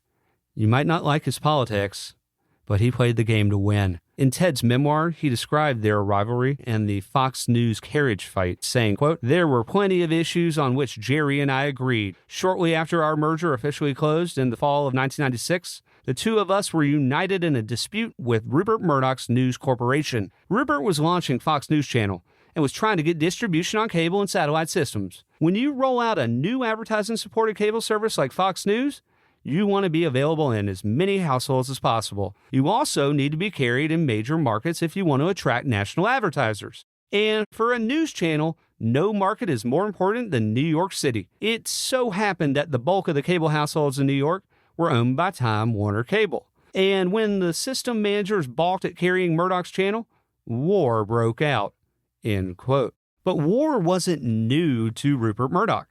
In fact, he relished it. He'd been fighting media battles with competitors and inside newsrooms since the 1970s. And few ever emerged from a war with Rupert Murdoch better than they went in. Going to war against Rupert Murdoch was a tough proposition. He's the unemotional killer mogul type, not a villain like Anton Chigurh, who has no emotions, but the kind of operator who always knew when to strike, when to buy, and when to sell. Just look at his NFL deal in 1993, where he overpaid, technically. I mean, they said he overpaid, but when you get it and CBS don't, is that overpaying? And then decades later, look at when he sold Fox to Disney. I think that was in 2019. He got the better end of the deal on that one, too. He almost always does. So, after getting locked out of New York's cable systems, Murdoch hit back against Ted on multiple fronts with his usual ruthlessness. It started when Ted's Atlanta Braves, now owned by Time Warner, were playing in Yankee Stadium. Fox News hired an airplane to fly a banner above the game that read, "Hey Ted, be brave. Don't censor the Fox News channel." And that's not too bad, right? It's certainly not personal, other than saying, "Hey Ted." It's kind of funny, I guess, but it's going to get some news, right? Earned media, pretty easy. But next came the World Series, which Ted's Braves were in. Fox had the broadcast rights and intentionally avoided showing any shots of Ted, the owner, in the stands. Ted was a celebrity, as I've said many times, and a folk hero in Atlanta. Sports reporters called it the No Ted Zone. Ted said, quote, "Murdoch didn't respond to me directly. Instead, his media outlets started to go after me. That October, when the Braves were playing the Yankees in the 1996 World Series on the Fox Broadcasting Network, I learned that the producers of those games were instructed not to show me on camera unless it was unflattering.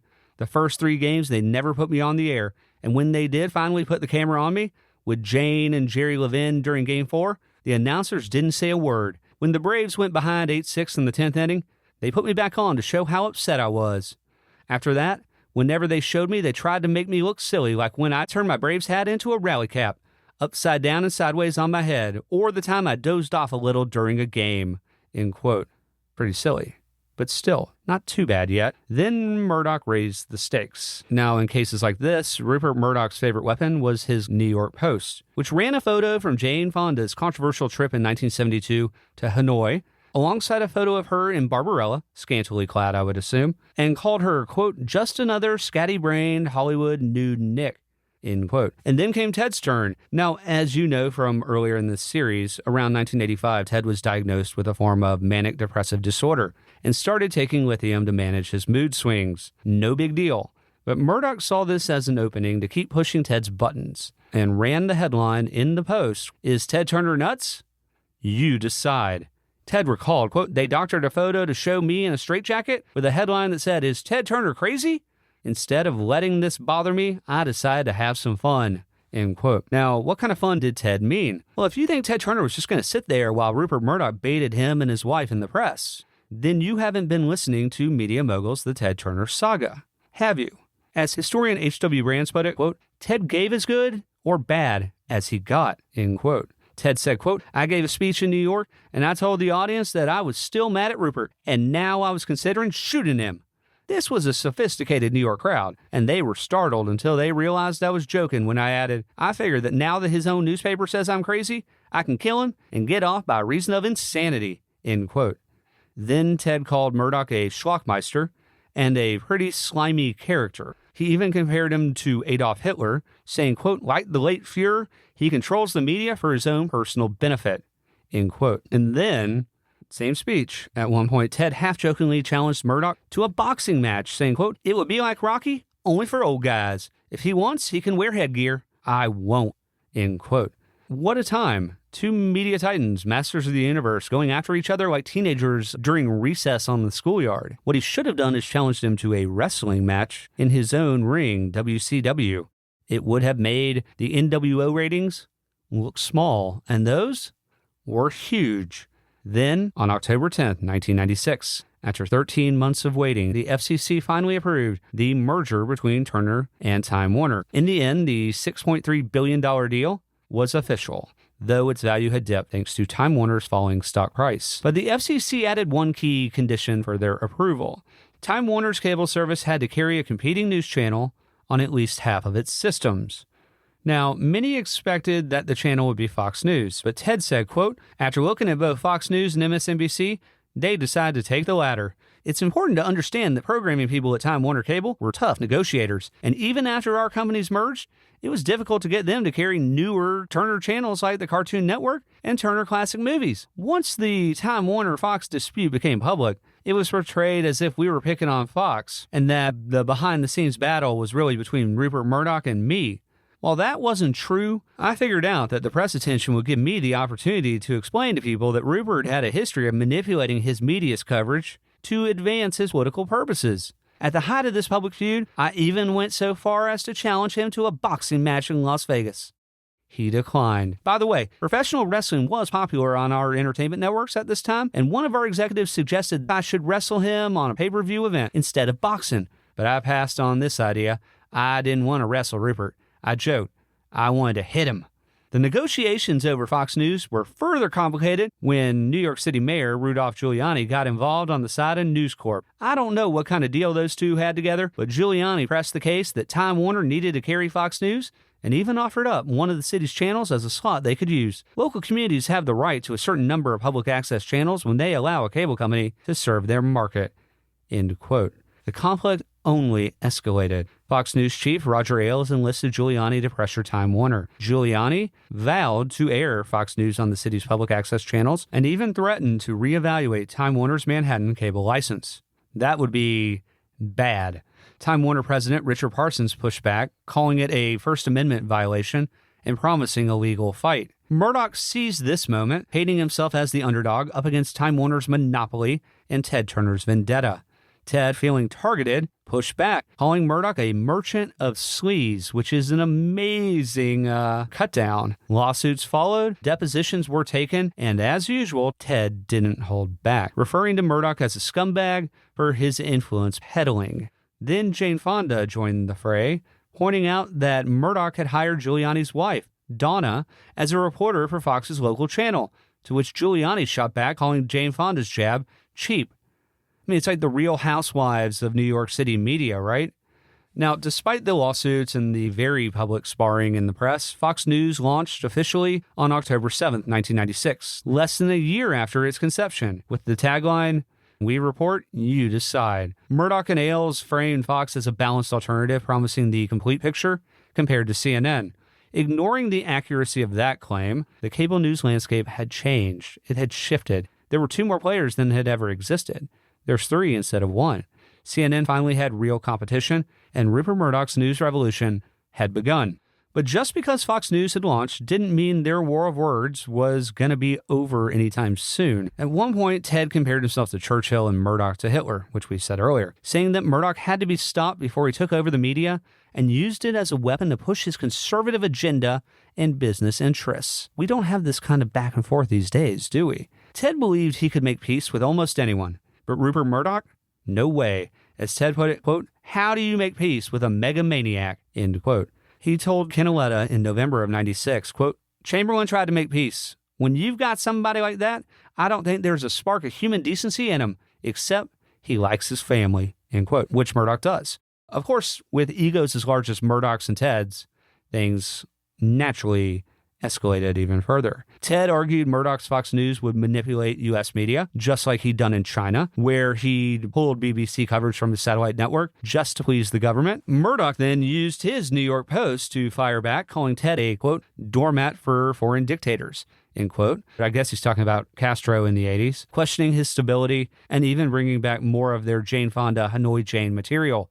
It's all really just nonsense, right? Now, the feud started to worry executives on both sides. By 1996, nearly every media company worked with each other, as we've discussed. For example, Fox needed Warner Brothers for TV programming, and Warner Brothers relied on Murdoch's satellite systems to distribute their movies and TV shows in markets around the world. So, everything is interconnected. So, if the battles keep coming, it's not going to help anyone. In early 1997, as the cable dispute over Fox News in Manhattan dragged on, Rupert Murdoch made his next move, announcing a $1 billion bid for 50% of EchoStar, a satellite service competing with DirecTV and all of cable, right? As part of his plan to bring his global direct broadcast satellite operations to the United States, like he'd done in England. Of course, this move infuriated all of the cable guys who carried his channels, like Fox News and FX, because now he was building distribution systems that would compete directly with theirs. And that's not a good thing if you're Rupert Murdoch, pissing all of them off. A Time Warner executive said, quote, it made no sense. It was sheer stupidity on the part of Murdoch, who seemed blinded by this need to show he could predict the future, end quote. Larry King asked Ted if he was shocked by the EchoStar move. Ted replied, quote, the man's beginning to think he's invincible, but was I shocked? No. Nothing he does surprises me, because he just turned 66, and he's running out of time. He's got to do it quickly before he passes on. As hard as he works, he could have a stroke or a heart attack at any time. This nice man could trip and fall. 100 stories. I'm wishing for it. Hoping for it. End quote. Now, these are heavy words.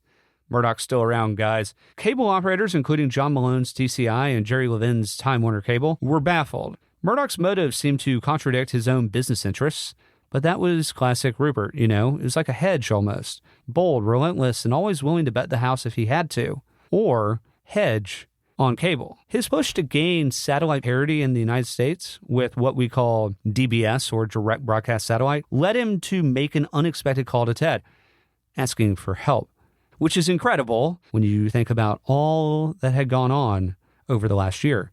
And just goes to show how he didn't take anything personally, and Ted does, and how all of this is just a game. And yeah, it's just fascinating, right? Just a year earlier, Ted was on the cover of the New York Post in a straitjacket. But Murdoch, it's just business. Still, despite the lawsuits and insults, Murdoch's willingness to reach out showed something important. Even rivals could become partners when it served their business interests. To buy into Primestar, a small satellite company owned jointly by TCI and Time Warner, Murdoch knew he needed to start mending fences if he was not going to be part of that 50% with EchoStar. Ted actually tried to broker the peace, proposing a split deal where Fox News would air on some Time Warner systems and MSNBC would be on others, but Levin shot the idea down. Ted recalled, quote, basically my suggestions weren't followed at all, but I didn't have any direct authority to do anything. I just made an unsolicited suggestion or two, end quote. And when Murdoch's lawyers pressed him, Ted insisted he didn't prefer MSNBC over Fox News. Quote, I don't really favor one over the other. It would be like, would you rather be defeated by the Nazis or the Japanese in World War II? Neither one of them is going to give you much of a break. You die in one concentration camp as fast as another, end quote. So even with Time Warner's attorneys begging him to tone it down, Ted couldn't help himself and just kept swinging, saying, quote, the late Fuhrer, first thing he did, like all dictators, was take over the press and use it to further his agenda. Basically, that is what Rupert Murdoch does with his media. Then added, his journalistic credentials are a joke. He is a disgrace to journalism, end quote. And at the end of his deposition, Ted called Rupert a scumbag. Now, in the end, business interests won out, as they normally do, and a truce was arranged. While Ted still didn't trust Murdoch, he moved on to other matters. He summed up the Fox News carriage ordeal later, saying, quote, "I stayed out of the way while the deal was worked out in the summer of 1997. Fox wound up being very aggressive with launch fees, ultimately offering to pay Time Warner Cable more than $10 per subscriber to gain carriage in New York. This was an expensive strategy, but it certainly proved helpful in gaining national distribution quickly. Before long, Fox News was in millions of homes, and sadly, their ratings eventually surpassed CNN's. While we tried to stay true to our mission of delivering news stories in an unbiased fashion, their strategy of reporting and airing talk shows with a right-wing slant proved to be popular." End quote. Then, in early 1998, when the owners of the Los Angeles Dodgers announced their plans to sell the team to Rupert Murdoch, Ted launched a campaign to block the sale. He said Murdoch didn't love the game. He was just a mercenary. Only one other owner backed him, but that didn't stop Ted from calling Murdoch, quote, "a malignancy on journalism," end quote. Okay, that's a lot to take in, but it's important for our story. And listen, I hope Media Moguls will one day be able to tell the Rupert Murdoch saga, but guess what? That day is not today. Still, I couldn't leave old Rupert out of this story, could I? By the time the deal closed and Ted got settled in his new role as vice chairman of Time Warner, his relationship with Jerry Levin seemed to be working surprisingly well, even as their war of words with Rupert Murdoch continued making headlines. Ted described, quote, "Jerry Levin and I worked well together during those first few years. I'd known of his reputation for being pretty astute in the ways of corporate politics, but I saw him more as a hard-working, shrewd businessman with whom I'd been collaborating successfully for the past 20 years. Now that he was officially my boss, we spoke in person or on the phone almost daily, generally updating each other or talking about strategic issues. And for the most part, he let me do my job. When we gave our presentations to employees and investors about the virtues of our companies coming together, they were well received. People on the Time Warner side, who were used to seeing a more sedate leader like Jerry, seemed to respond well to my energy and enthusiasm. Our fellow employees saw us working as a team, and no one could argue that the assets of the two companies didn't make for a powerful combination."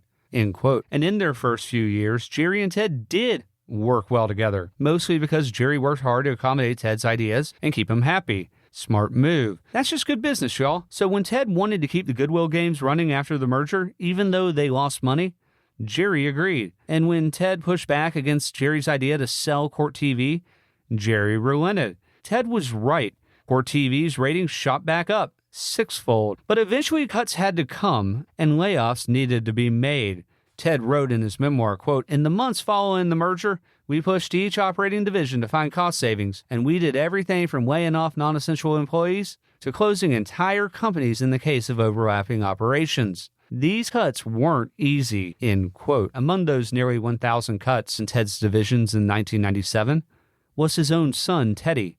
Ted told him bluntly, quote, "You're toast," end quote. Now, by all indications, this was the hardest part of the transition for Ted. Going from being the ultimate decision maker his entire career to being an employee, even though, Jerry had said, "You're not an employee, you're the vice chairman." You're still an employee. Better yet, a subordinate under Jerry Levin. And yet, Ted still owned far more of the company than Levin did. Ted summed up his thoughts on the layoffs to the American Society of Magazine Editors, quote, "When I spoke to Jack Welch of GE years ago, he said he could cut thousands of people, and he was smiling.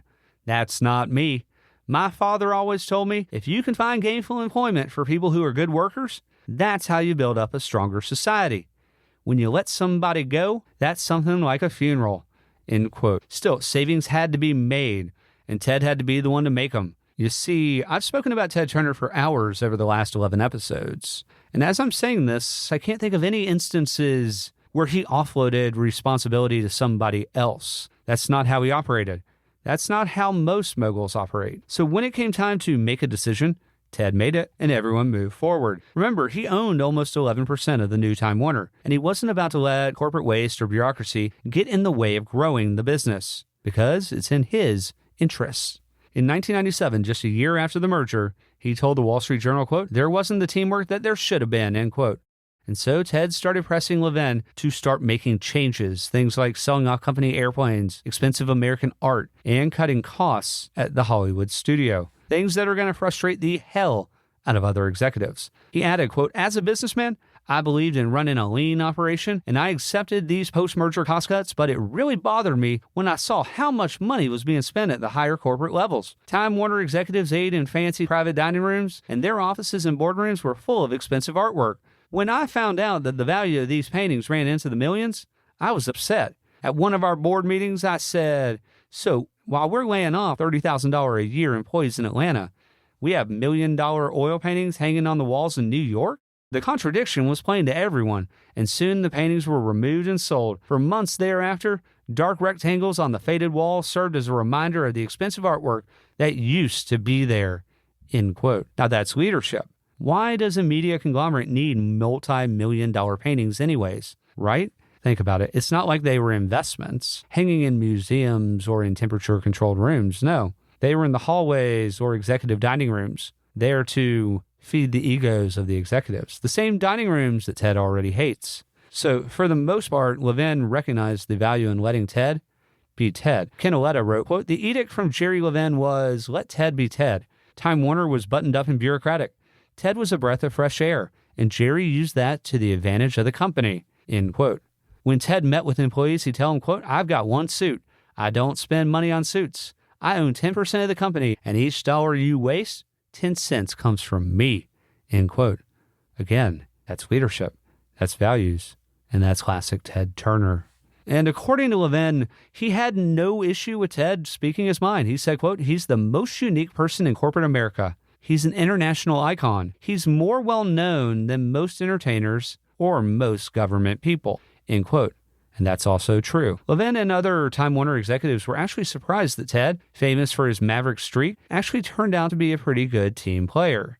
Within the Turner broadcast divisions, Ted still ran things his way, but every now and then he'd say, quote, "I have to check with the boss," end quote, because now he has a boss. You see, Ted brought a straightforward, no BS approach to collaboration across Time Warner, a company where divisions had long operated like little kingdoms, each with their own rulers, essentially doing their own thing. And damn if HBO has to talk to Warner Brothers, right? Why would that have to happen? I'm being facetious.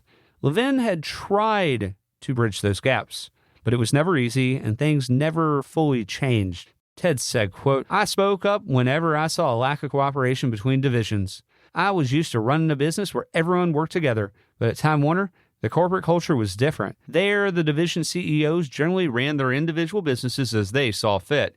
But I merged with Time Warner with an understanding that this would change. In particular, I expected our entertainment networks to have access to newer programming being produced at Warner Brothers. Historically, after theatrical movies ran on pay channels like HBO, they were then licensed to the broadcast networks, and I wanted TBS and TNT to move into that advanced position. I knew that by doing this, we could grow the ratings of TBS and TNT and increase their overall value. We had done these deals with New Line and Castle Rock on some hit movies like Dumb and Dumber and The Shawshank Redemption, and the results were positive. But the Warner Brothers people had been doing business with the networks for years and didn't like the idea of changing. I thought I'd been clear with them about how this strategy would work, and when I found out that a package of movies was instead being sold to CBS, I was furious. I called Bob Daly, co-chairman of Warner Brothers, and explained again that we were now part of the same company, one that I happen to own about 10% of, and he needed to get with the program. Daly didn't like it, but I hadn't sold my company to Time Warner so we could continue to do business as usual once the deal was done. Jerry Levin generally supported me, and I think he appreciated my speaking.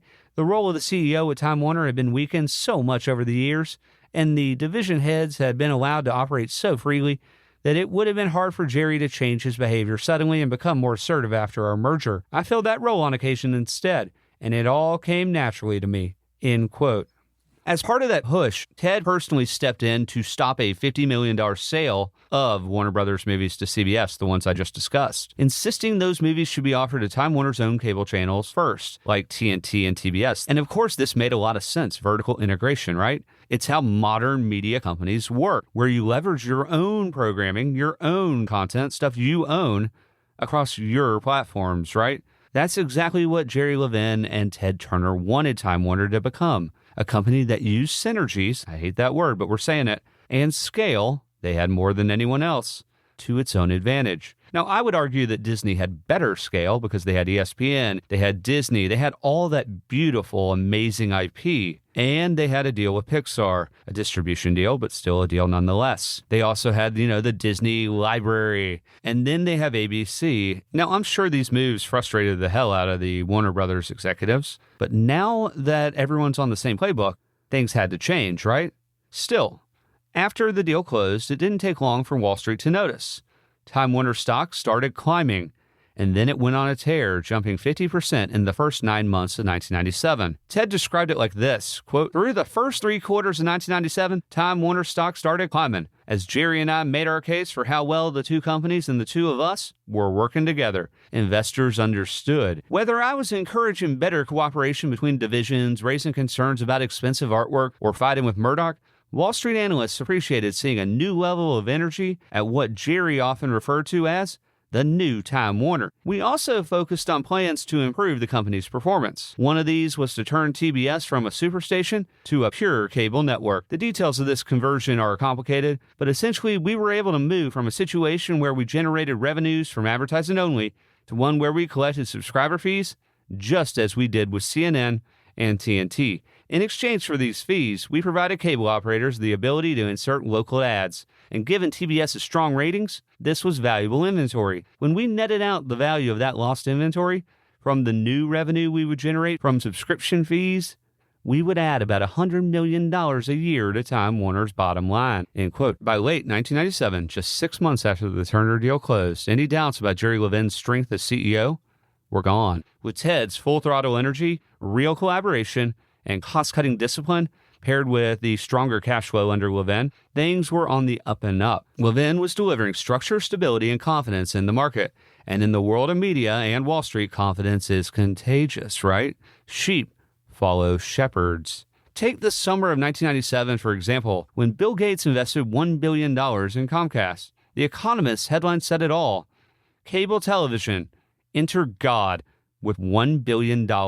Like a golden stamp of approval, Bill Gates' confidence in the cable industry lit the match that sent cable stocks soaring. And suddenly, the same executives who once thought Jerry Levin was crazy for betting on cable and cable infrastructure and cable systems were now calling him a visionary. It's funny how that happens, right? And as Time Warner stock kept rising, Ted said, quote, "Within the first 9 months of 1997, Time Warner stock jumped by about 50%. The ramifications of this growth became clear to me when I was flying to New York for business meetings and to receive a special award from the United Nations. Looking through my monthly financial statements, I realized that since the start of 1997, the value of my Time Warner stock had increased from roughly $2.2 billion to $3.2 billion. I'd made about $1 billion in just 9 months. At the same time, I had been considering ways that I could make a meaningful statement at the upcoming United Nations event. That's when it hit me. I would donate $1 billion to the United Nations." End quote. Now, that stock surge gave Ted more financial power than ever, and it inspired one of the biggest acts of philanthropy in history to date. He said, quote, "I want to be the Jiminy Cricket for America." End quote. Think about it. In 1966, Ted was worth about $2.2 million on paper. And most of that wasn't liquid, right? Fast forward 31 years to 1997, and he was worth roughly $3.2 billion. And aside from a few luxuries and his massive land holdings, yeah, he's one of the biggest landowners in America, him and John Malone, you really wouldn't have noticed it. Ted said, quote, "A lot of people on this Forbes list of the richest people, it's not that they're necessarily stingy or bad people. It's just that they're so busy making money and thinking about how to get more, because you can't spend $1 billion. You can only drive one Rolls Royce at a time. That's $200,000. I drive a Ford. I deliberately keep my life simple. Why? Because I enjoy that. I never really liked ostentatious wealth." End quote. Of course, this being Ted Turner, even philanthropy came with a competitive streak. He joked, quote, "I'm only 56. Rupert Murdoch, 64, and Sumner Redstone, 71, are the two guys in this business richer than I am. But if the actuary tables are right, I'll be the richest guy in the business in another 10 years. End quote. I just can't believe someone would say that out loud. The irony is, Ted is still around right now. Yes, he has dementia and it's terrible, but Sumner lasted until his early 90s, and Rupert Murdoch might live forever because he's in his early 90s too. In an interview with ABC's Sam Donaldson, Donaldson suggested that making money is just a way of keeping score. Ted replied, quote, "And not a very good one. I think it would be tragic to just be remembered for making a lot of money.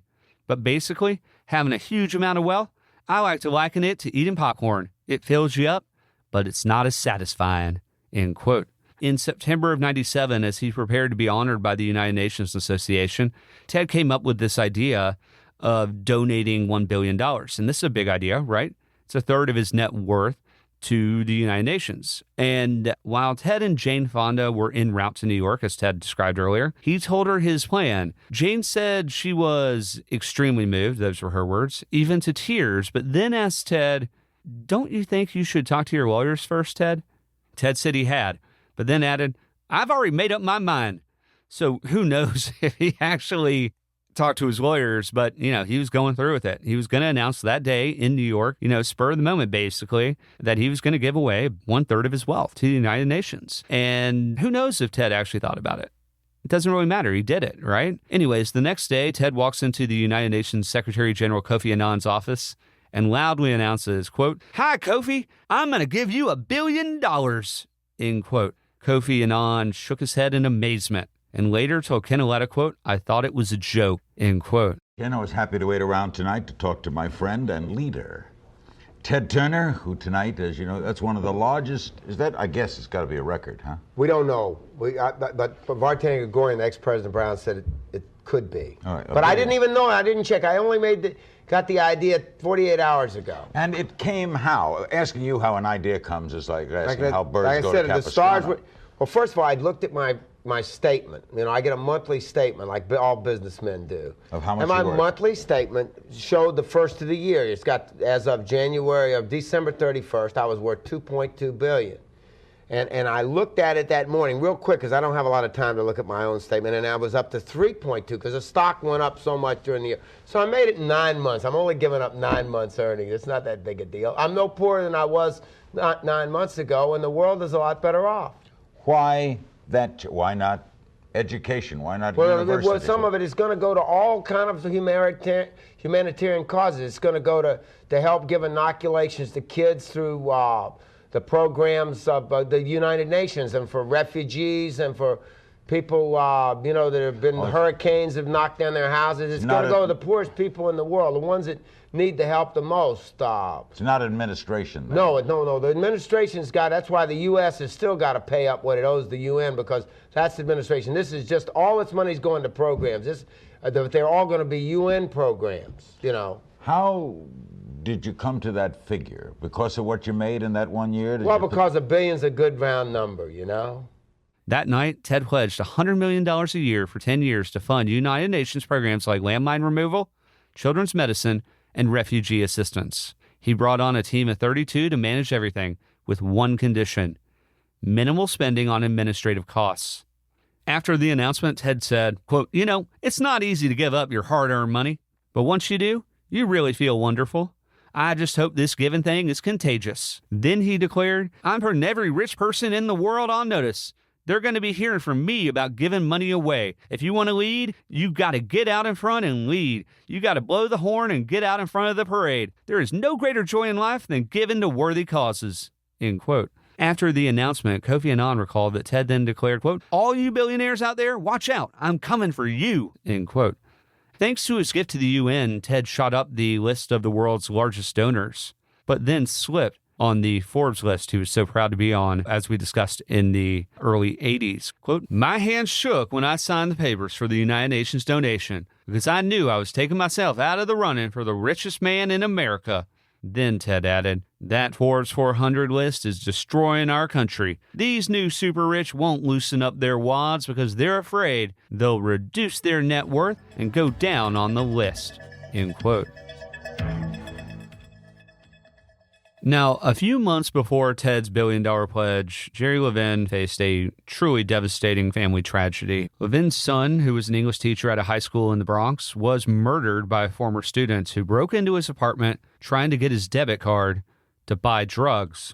Ted remembered, quote, "It was clear to everyone in the synagogue that Jerry was devastated. Given the high-profile nature of the crime, and since so many people saw Jerry in such rough shape at the funeral, some speculated he would retire.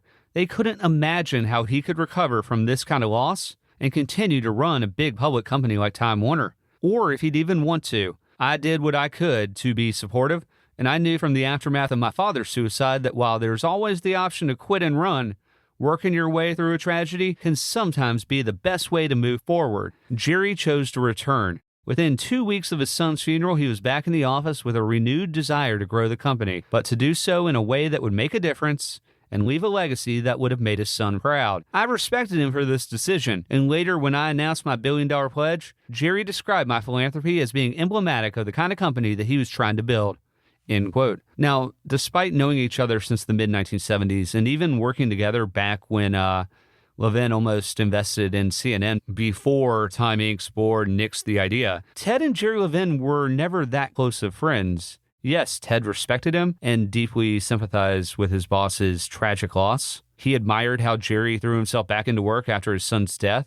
Throughout his life and career, though, Ted had little tolerance for corporate politics. It just wasn't his style, and it wasn't how he'd built his empire. And Jerry Levin, on the other hand, was the definition of a survivor. As John Malkovich would say in Rounders, sticking around. That's kind of Jerry Levin's MO. He would always stick around, and then at the end, he'd be in charge. He was really adept at waiting for the perfect moment to strike, to make his move, to capitalize on it. And he always had. And listen, that's not a bad thing. He knew how to play the game. There's more than one route to the summit, right? Ted admired Levin's intelligence and ability to make big, bold moves, like putting HBO on the satellite before anyone else even conceived of it, or trying, and yes, failing, but still trying to make interactive TV work, both in the late 70s and again in the mid-90s. But to Ted, Levin lacked the charisma needed to rally his troops and the fire to inspire and take a company the size of Time Warner to that next level.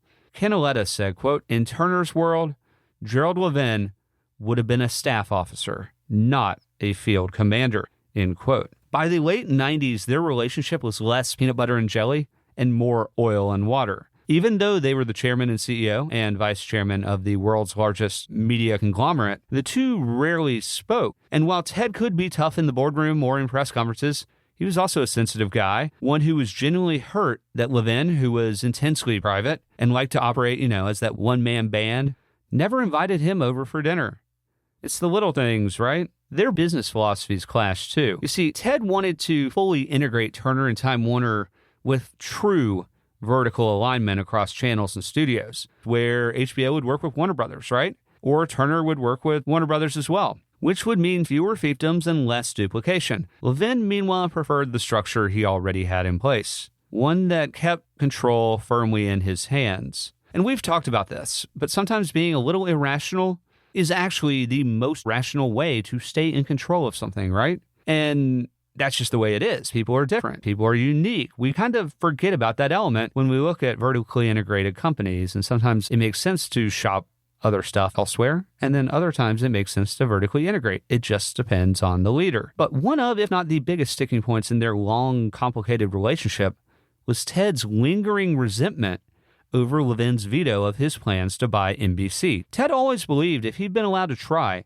and had pulled it off, he never would have sold his company, saying, quote, "I'd have bought Time Warner instead of going the other way," end quote. And personality-wise, Jerry and Ted couldn't have been any more different. Levin was reserved, measured, conflict-averse, while Ted was outspoken, impulsive, and never afraid to ruffle feathers. They were just polar opposites. And it's not like they shared any hobbies or interests to bridge that gap either. Hobbies can help. They didn't have those. Terry McGurk said, quote, "There are probably not two more different individuals that I've ever worked with. There was not much of a connection. They ran different lives," end quote. Quite the endorsement from the number 2 at Turner Broadcasting. But in business, we make these things work, right? We have to. Ted described working with Jerry, quote, "Despite our differences and the fact that we never became particularly close personally, Jerry would often describe me at public events as his best friend. After doing this several times, I finally asked him, 'Jerry, if I'm your best friend, who's your second best? I've never even been over to your home for dinner.' Looking back with 2020 hindsight, I can see that the personal differences we experienced when business was good should have warned me about how we'd get along when the times got tough. End quote. And look, when times get tough, as they always do, Ted was a proven wartime CEO, not a peacetime consigliere, right? Levin, who'd also fought many battles of his own, thrived in a different arena. Deal-making. He wasn't about programming or operations. His strength was spotting new technologies and landing the next big transformative deal. So while Ted's instinct was to build, Levin's was always to buy. But hey, at least both guys were obsessed with the future, right? You couldn't say the same about the networks in 1984, could you? And in the late 90s, with the internet exploding, all those stock prices are going up, rational or not, mostly irrational. Every CEO started chasing their own internet gold rush. So Levin went hunting for a transformative internet deal of his own, one that could change Time Warner's future forever, while cementing his own legacy as the best CEO of Time, Warner Communications, and Time Warner. Ted recalled, quote, Jerry Levin didn't just want Time Warner to be big, he wanted it to be great. And in the late 1990s, it seemed like the great new businesses were being created on the internet. I first started paying attention to the internet when I heard references to .coms and sales reports from our cable networks. CNN and our entertainment channels were enjoying tremendous growth in ad sales during the mid to late 1990s, and an increasing percentage of that money came from .coms. Some of these new startups raised large amounts of capital at high valuations, and then spent a lot of that money on traditional media outlets like television, radio, and print. As investors poured their resources into online companies, they turned their noses up at older conglomerates like Time Warner. It was a strange time. I had worked hard for years to build Turner Broadcasting into a company that investors would value. Now these online entrepreneurs were raising millions of dollars almost out of thin air. After years of blazing trails, it felt odd to find myself at a company that was considered to be old media. Jerry grew increasingly concerned that we were missing out. I never doubted that the internet was important. Plenty of people that I respected assured me that it was. It's just that as someone who never uses a computer, it wasn't something I was engaged in. I thought we had a lot of growth upside in our core businesses, advertising and subscriber-supported media, and I was worried that we were taking our eye off more important opportunities like the purchase of a broadcast network, and in that market, these were increasingly undervalued. But in the late 1990s, if you didn't think most of your future was going online, it was hard to get anyone's attention, including Jerry's. He was obsessed with formulating an internet strategy for Time Warner that would be, as he described it, transformational. His passion for new distribution technologies went all the way back to the early 1970s when he pushed to put HBO on a satellite. He was also an early advocate for interactive product. By 1999, Time Warner was taking flack from investors and the press for not being more successful on the internet, for neither making any bold acquisitions nor creating any successful online businesses of our own. After a run-up in Time Warner stock for the first few years after the Turner merger, our shares were no longer in favor. Feeling increased pressure to do something, Jerry created a group called Time Warner Digital Media, whose charge was to coordinate the online businesses under one management umbrella.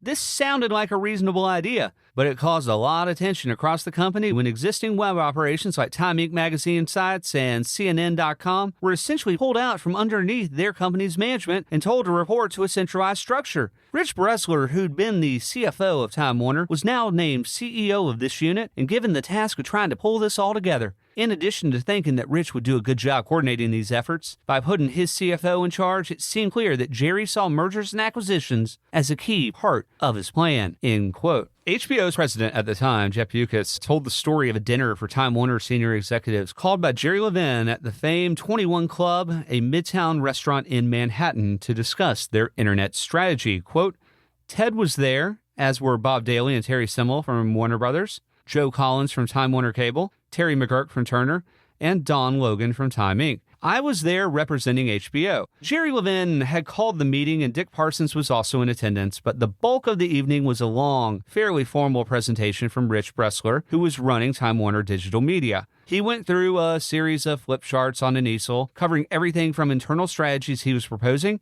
to possible acquisitions of companies that were emerging at the time, like Lycos and Alta Vista. It was all fairly awkward as several of the people gathered didn't really know or care a whole lot about the internet and there weren't many questions asked throughout the presentation. And for his part, Ted remained unusually quiet until the very end, as Jerry was wrapping things up by stressing the importance of the company moving aggressively in all these areas, and as people were literally getting ready to get up from their chairs, Ted suddenly spoke up. Quote, "So, are you telling us we need to move aggressively to put all of our content on the internet? Is that what you're saying?" To which Rich Bressler and Jerry Levin both agreed yes. "So that would include putting material from our magazines on the internet, free of charge, right?" When he got another agreement from the two, Ted then turned to Don Logan of Time Inc. and asked, "Don, what are you charging for Time magazine?"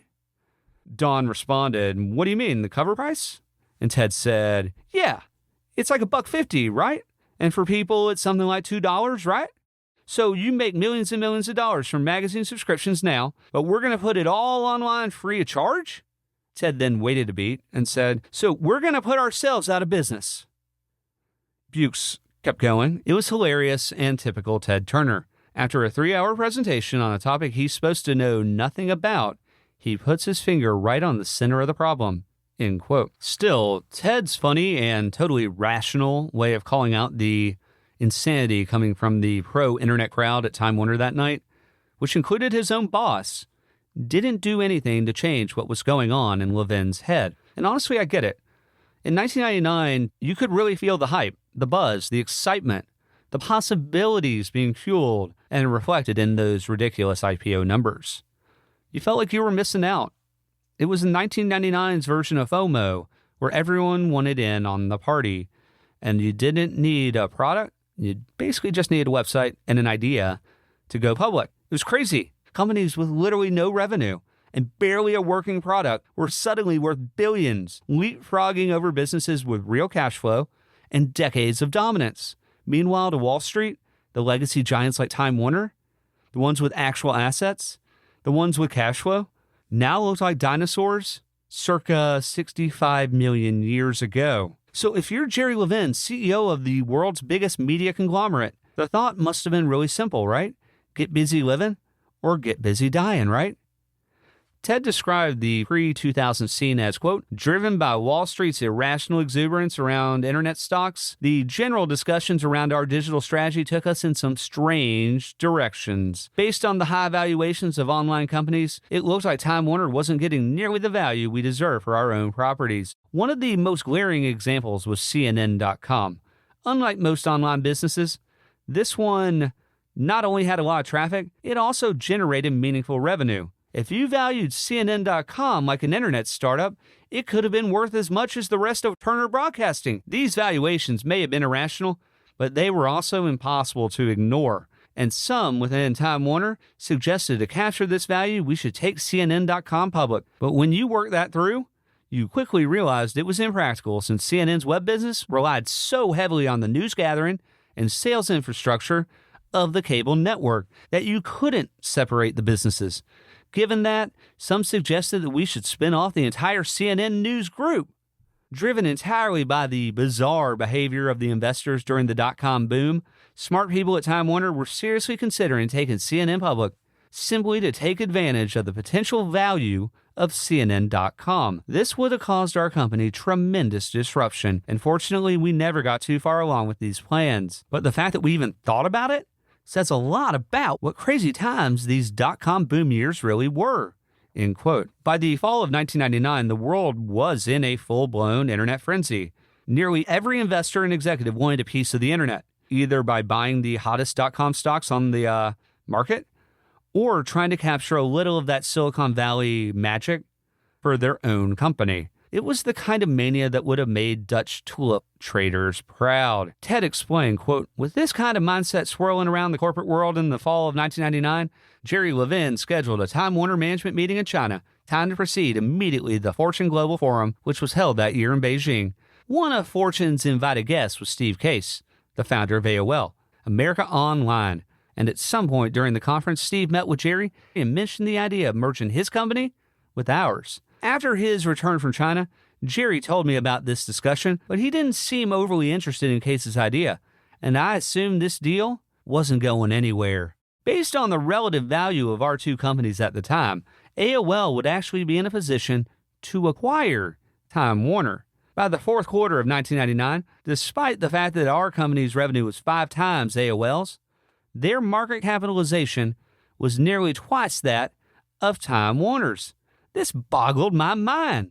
Time Warner was a company with solid, valuable assets: Time Inc.'s magazines, CNN, and our cable channels, Warner Brothers, and our movie libraries, Time Warner Cable, among others. And I couldn't see how they arrived at AOL's value. Investors said they placed a premium on AOL's growth prospects, but given my knowledge of the cable industry, I couldn't see AOL growing much more once cable operators rolled out their high-speed internet services. Why would they give that franchise over to AOL when they could introduce their own services like Roadrunner, in which Time Warner already owned a stake? These were days when lots of wild merger speculations were swirling around, and I assumed this was another one of those. End quote. Now, by 2000, Ted Turner had lived many lives, and if there was one constant through all of them, it was his ability to evolve and reinvent himself. Remember, back in episode 1 when Ted said, quote, "My father always said to never set goals you can reach in your lifetime.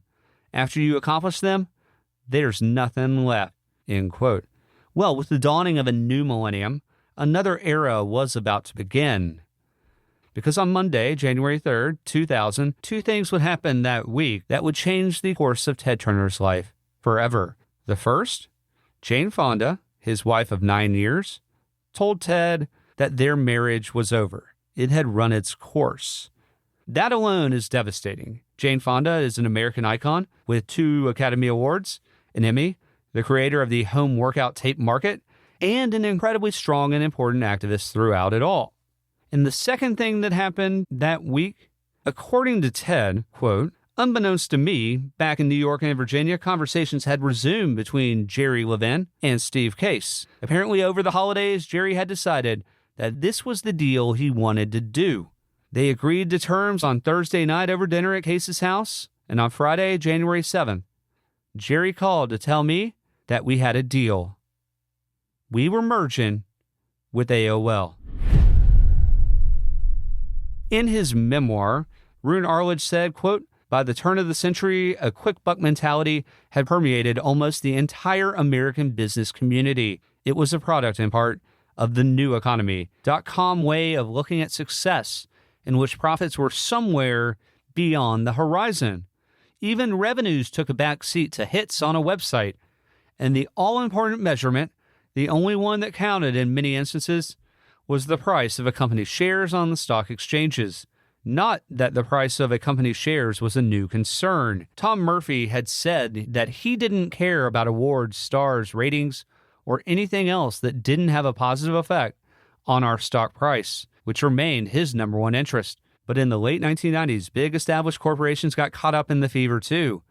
It may be the shocking business scandals of the early 21st century occurred largely in new high-tech companies in telecommunications, energy, and biotechnology, and that a collusion between their executives, their accounting firms, their Wall Street promoters, and the politicians in Washington, to whom they contributed vast sums of money, made it possible. But the fever and the greed that characterized them spread into every corner of our society. Managers and board directors in all kinds of companies felt the pressure for instant success. As blessed by compliant auditors and endorsed by Wall Street, and their compensation in the form of stock options matched or outstripped the staggering earnings of pop stars and sports heroes.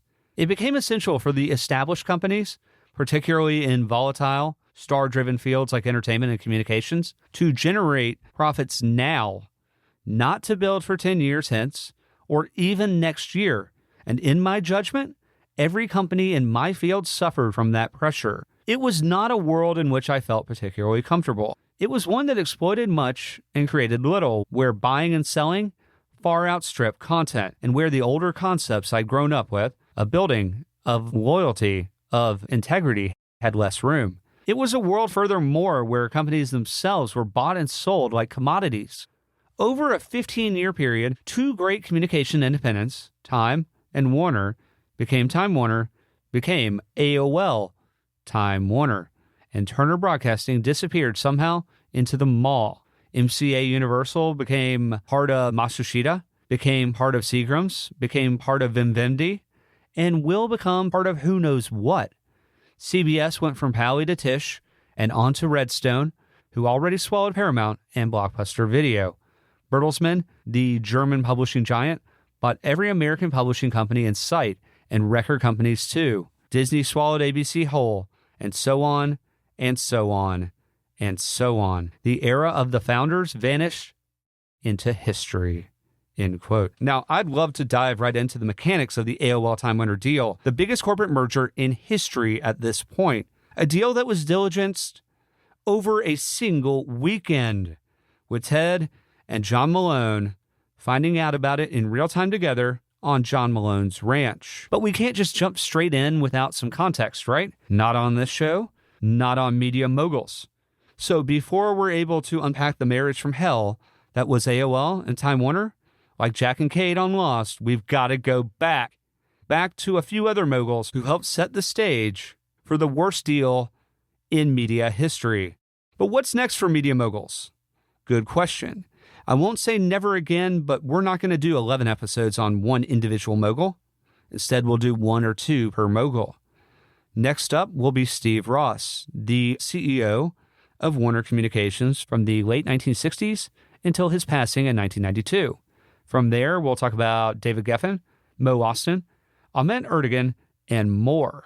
Then we might have to dive into some Time Inc., followed by a pit stop in Tyson's Corner to go over AOL briefly, before then doing the AOL Time Warner deal, and wrapping up on the Turner Time Warner saga, so to speak, before going to Paramount and Disney. We'll see. Regardless, I appreciate your time and support with the show. I know they're long episodes, and I put a lot into them because I'm passionate about this. I hope that you'll share it with your friends, your enemies, and beyond, because these stories matter. Our history matters. You can support our show by telling other people and by leaving a 5-star rating on your favorite podcast app or leaving a comment. Thank you for listening. This has been my pleasure. On that note, I'm Webb Barr, and this is Media Moguls, the Ted Turner Saga.